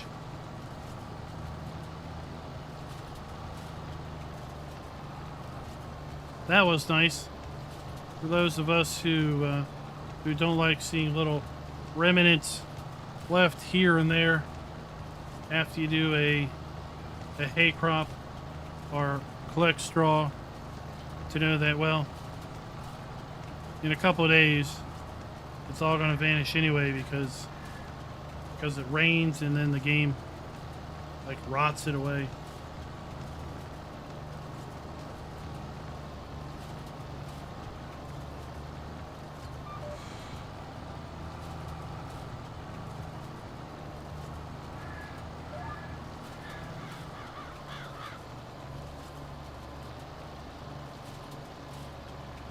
I mean, the only thing I can thank Farmer G is that the modders who would be interested in that type of thing are gone.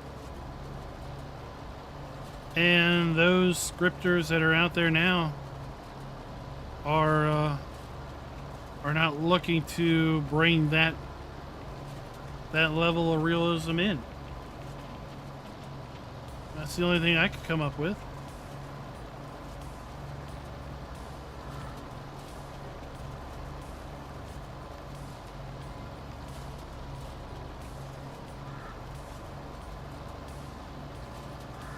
I don't know the first thing about modding. I don't know the first thing about scripting, but I would think with the growth calendar already set up, with the days per month functionality already set up,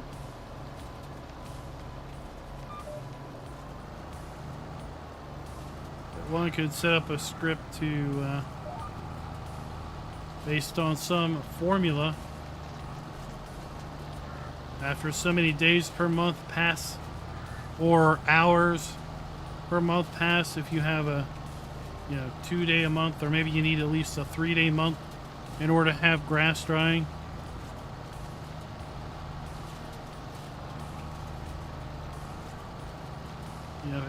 For every 3 days a month that you have configured, it takes 1 full day of no rain to convert grass to hay. So if you're playing with the longest, 21-day months, it would take a week, 7 days to convert grass to hay. But if you're playing 3-day months, then it would only take 1 day.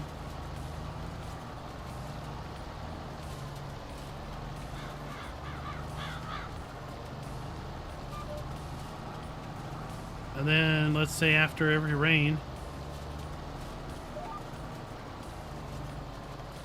the product on the ground would reduce by 50%. After the second rain, it would reduce by another, let's say, 50%. And if there's product out after a third rain, it would just vanish. That'd be something. It'd be nice to see added back in.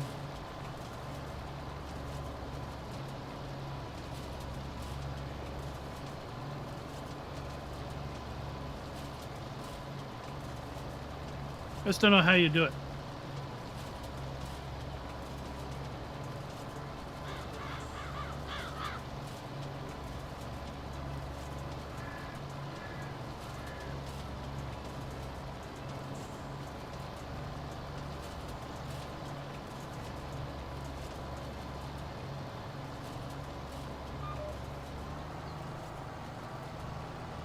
Farmer G, at one point in time, yes. I don't think that's the fact anymore.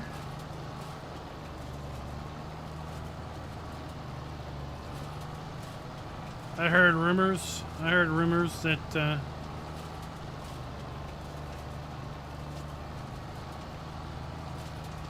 the one individual from Realism that I did know worked with Giants. I have heard rumors that they have since left for other endeavors.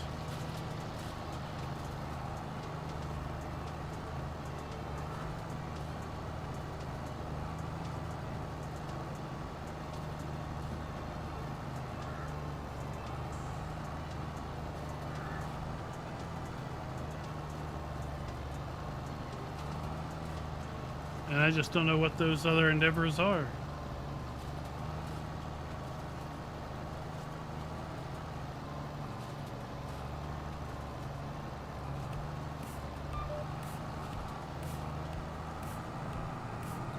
All right. That is done.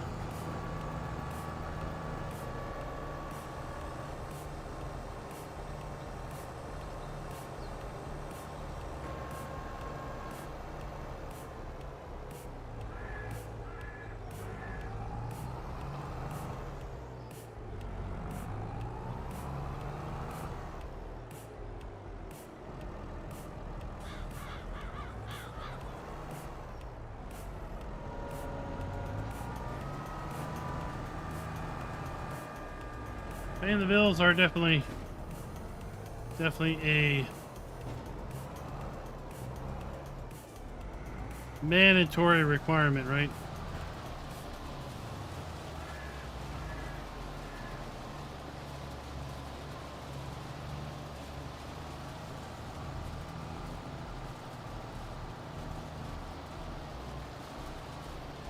Now, it's my understanding that where Giants is headquartered, they, it's my understanding they pay pretty darn good.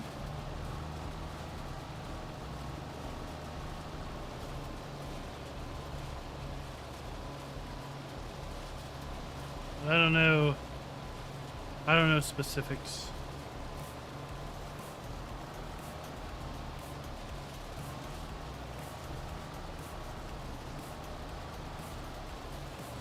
So I'm gonna do 2 rounds with this windrower. Then I'm gonna bale those 2 rounds, pick those up. And then we'll have plenty of room to do our up and down passes without having any product in our way.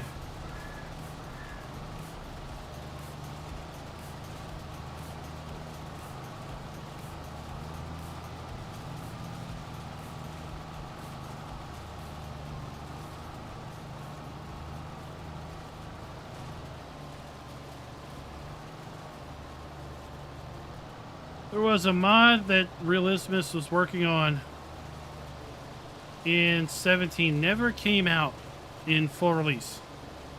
It was in beta all the way up until 17 ended. But it was, and I've talked about this before, it was a mod for soil compaction. And it leveraged what was in FS17, the lime, the plowing. Yeah, the plowing mechanic. Yeah, this is rented. The windrower is. So, in 17, the plowing mechanic was you had to plow after every 3 harvests to not lose out on yield. So what they did was they leveraged the every 3 harvests concept, and they introduced compaction. And a field could either have no compaction, which would be the equivalent of just plowed. It could have light compaction, which would be the equivalent of 1 harvest, medium compaction, 2 harvests, or heavy compaction, 3 harvests. And if you had heavy compaction, the only way to really get rid of it was to use a deep cultivator that kind of really dug down deep, like let's say a subsoiler, something like that.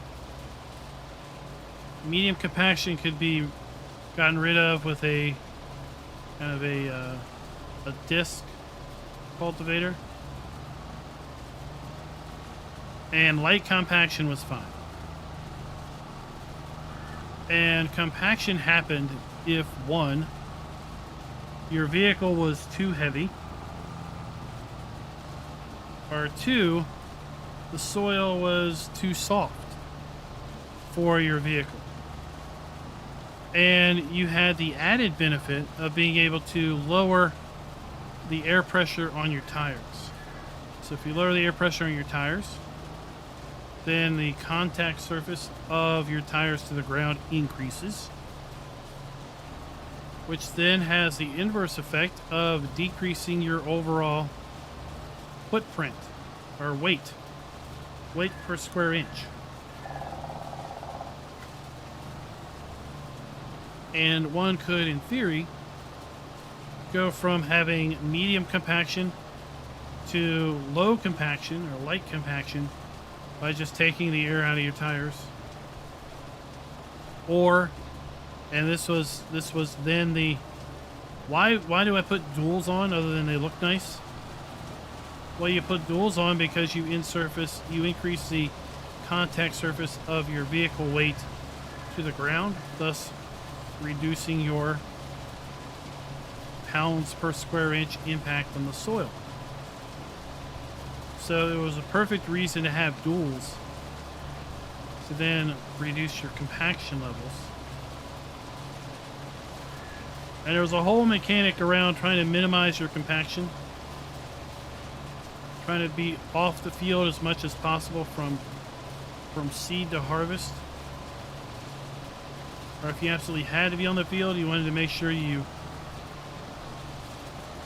ground was dry, you had the appropriate amount of tires to your vehicle, you were using the lightest machinery possible to get the job done. Sadly, they said they weren't able to port it over to FS19 because the plowing mechanic changed. They went from obviously having to plow every 3 harvests to some crops you never have to plow. Other crops you have to plow every harvest.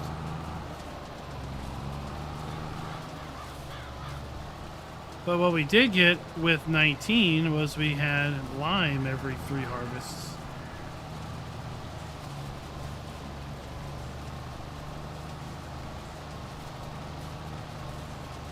But that was something I really wish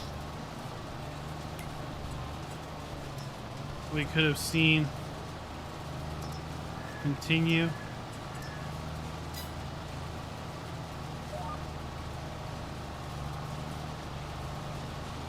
Be a nice mechanic to have in game now, right? Soil compaction and trying to minimize your soil compaction to maximize your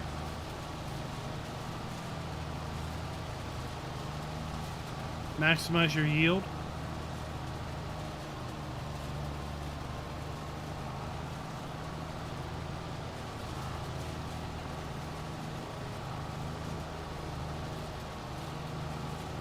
Completely forgot I said I was going to do 2 rounds, didn't I?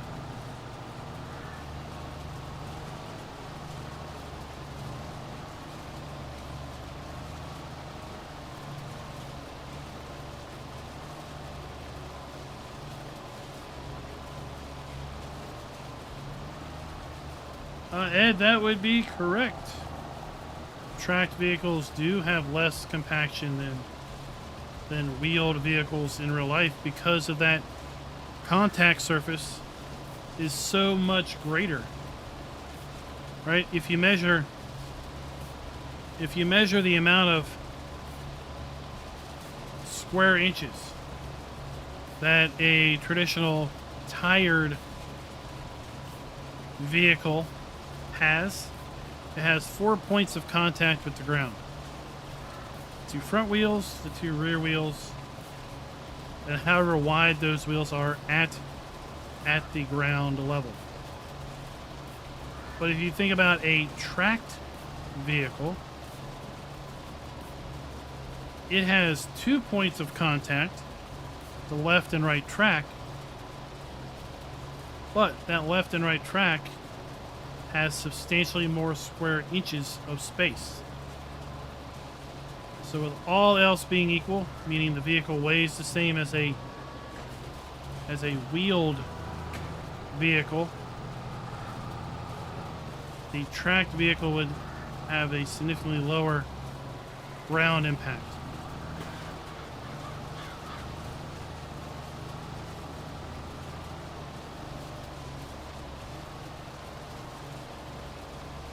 So even if you just double your contact surface, you half your pounds per square inch on the soil.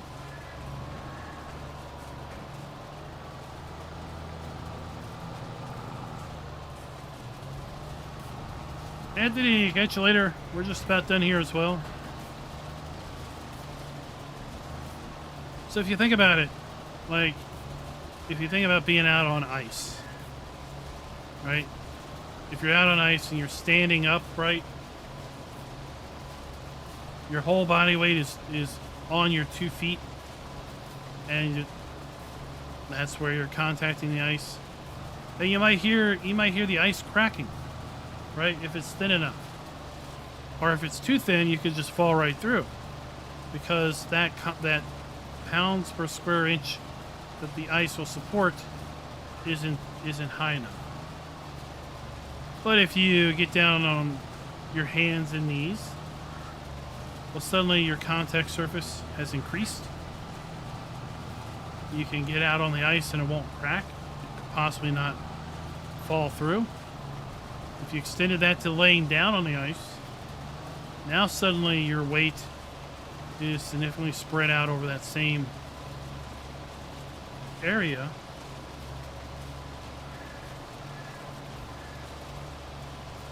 Such that you could be over much, much thinner ice before you have any worry about actually falling through.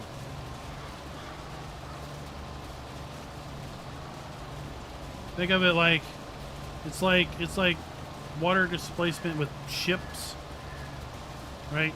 Ships weigh a massive amount of weight, but they float because they displace more water than they weigh.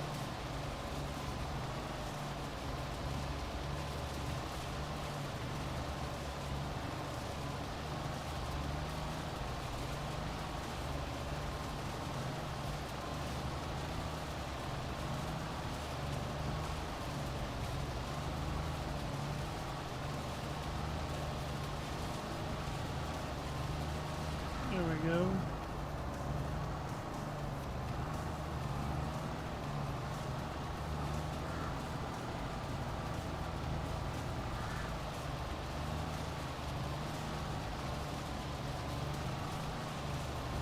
My tutorial on grape farming. Well, good luck. Good luck. That was a long time ago. It is a bit easier now to place your grapevines, because they did add the snap feature. That was not there originally.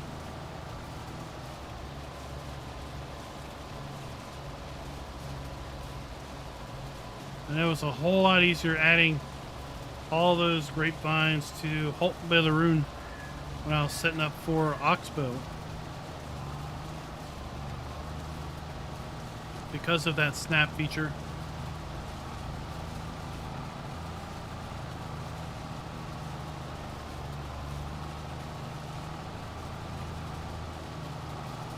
I still do wish that they would have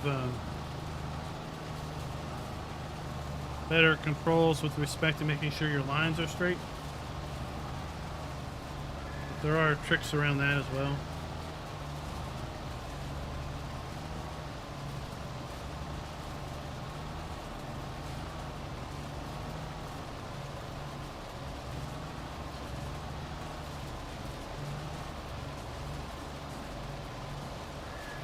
The Oxbow sprayer does not work on olives, David. There's something going on with the collisions of the olive plants. The collision on the olive plants do not permit the sprayer to go over them.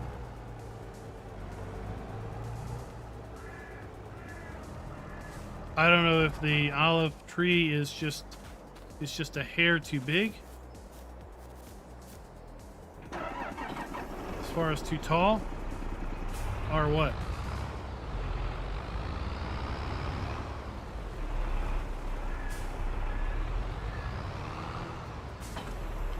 But it would definitely be a nice thing to have,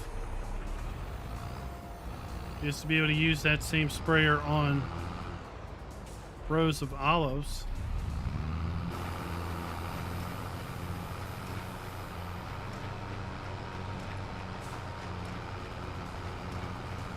And maybe that'll get updated. Maybe that'll get corrected. But where it stands now, it doesn't work. It stops the sprayer right as soon as your vehicle would drive underneath of it.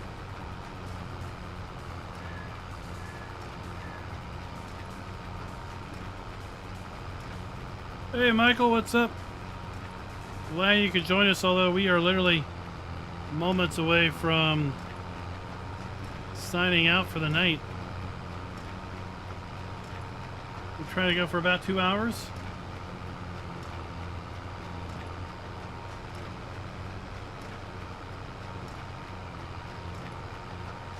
And that is where we are now.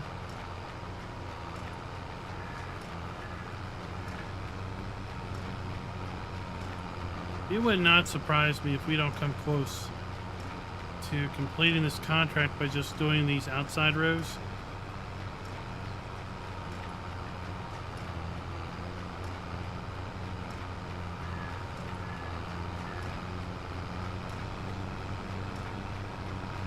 That would be insane.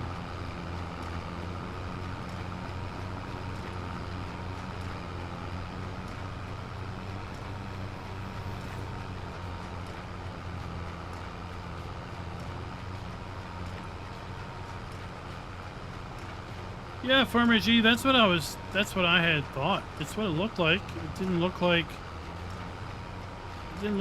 the console release of Court Farms was that different from the PC release. Maybe some fixes, but the other functionality that was kind of originally advertised didn't come. Maybe there will be an update with that, or maybe those animals have become vaporware. I don't know.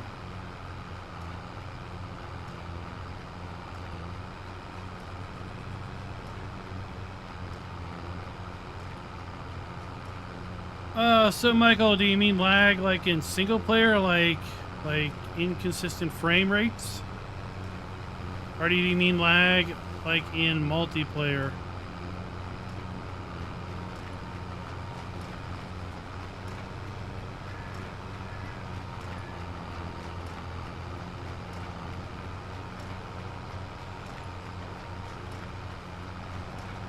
We had some pretty bad issues with lag during our launch party. I didn't really understand why, but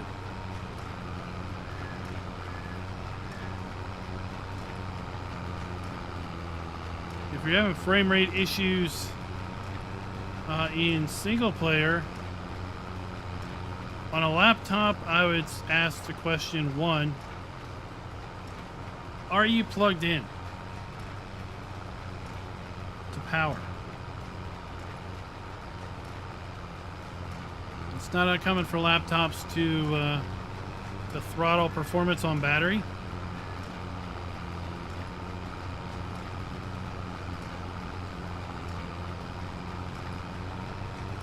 And then the other question would be maybe, what's your what kind of GPU do you have in the laptop?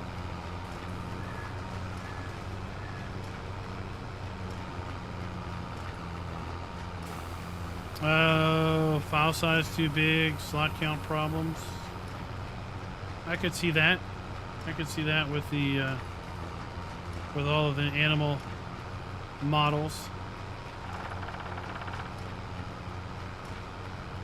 Right, but we have seen there was at least one other map that came out that had kind of the Hoff-Bergman goats and ducks and all of that for console, if I remember right. I just don't know what the file size for that one was.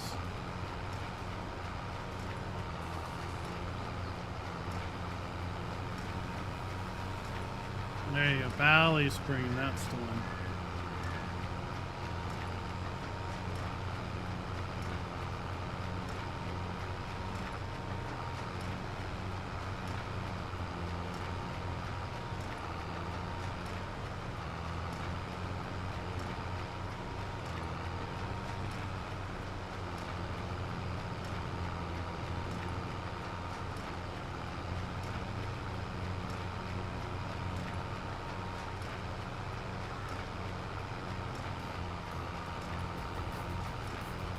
So if the frame rate is okay, then what do you mean by lag? Are you meaning like on a multiplayer server?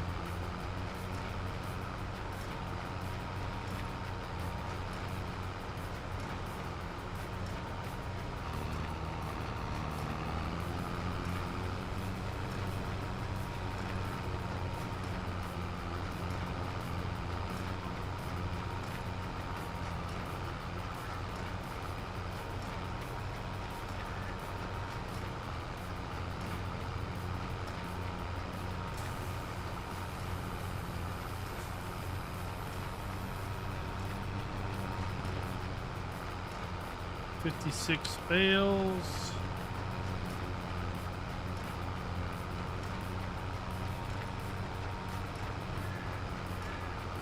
See where we are when we end this round.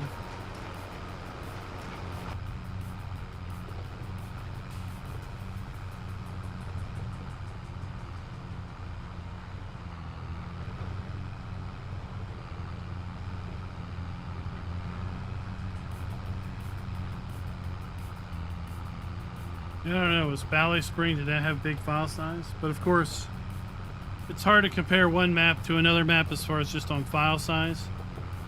Because of course you have different maps are going to have different textures. Different maps are going to have different amounts of textures. You can really save a lot of file size if you repeat buildings.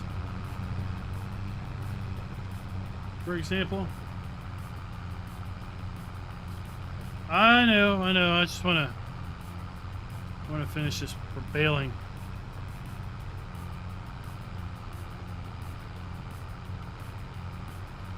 Just to see how many we get.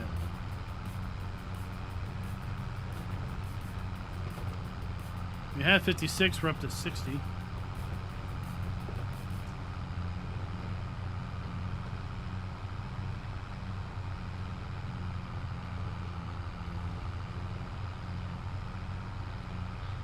So yeah, 650 versus 873. 873 is pretty high up there.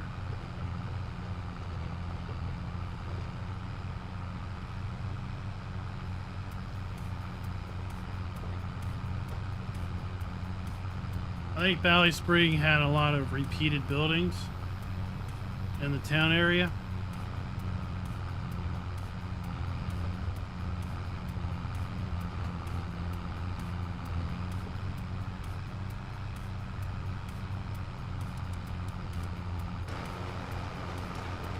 I wish we had another stage of lights. These dark areas.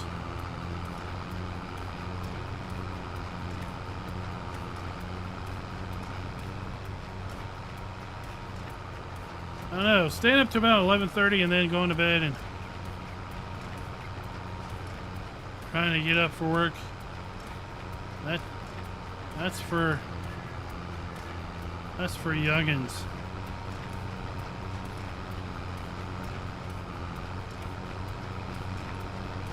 There are days I feel like going to bed as soon as I get home.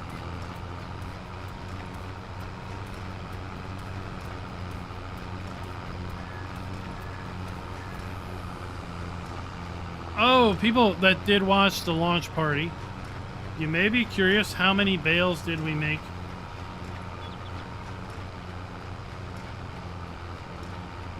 I loaded the map up.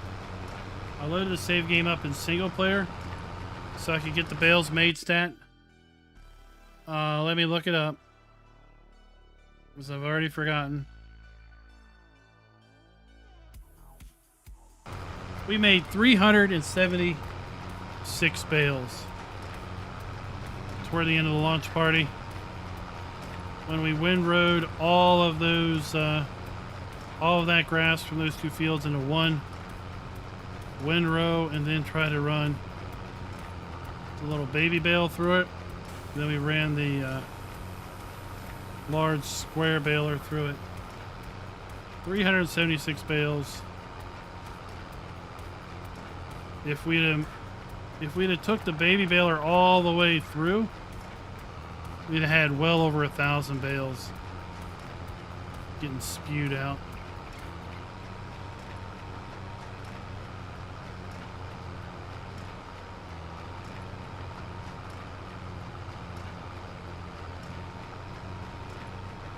So 130 megabytes. We have to compare the old enhanced animal file size to the new to kind of get a good frame of reference as to exactly how much that added. But yeah, if you use that just as a benchmark, 130. Just for all the different animal models and textures, sound effects, and other things.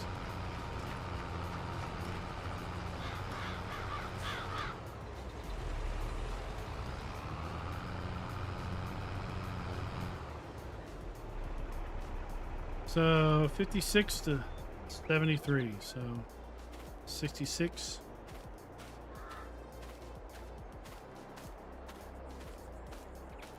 $17, $27, 27 bales per round. No. 17 bales per round. Maybe 17 is the better number.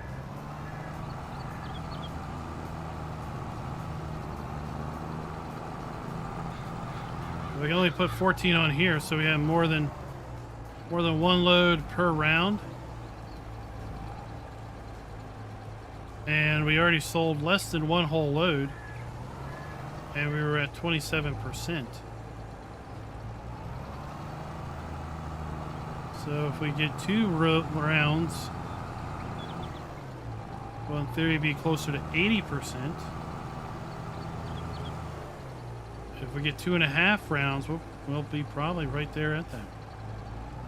Completing the contract with all of that hay still on the ground. All those extra bales. Sadly, we're not going to be able to continue the show too much longer.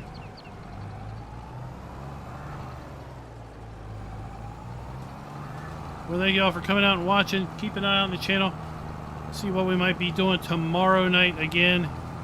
Just launched a new channel earlier today. I created it. It's pinned in chat. FK's Playground, or no, FK's Funhouse. It was going to be FK Plays, but there's way too many FK Plays channels out there. So FK's Funhouse.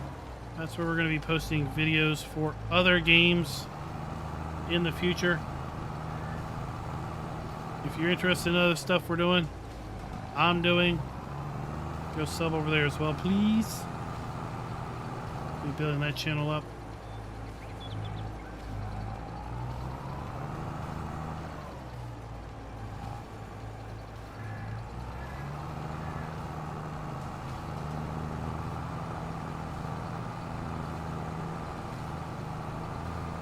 All right, off we go. And until next time, happy farming.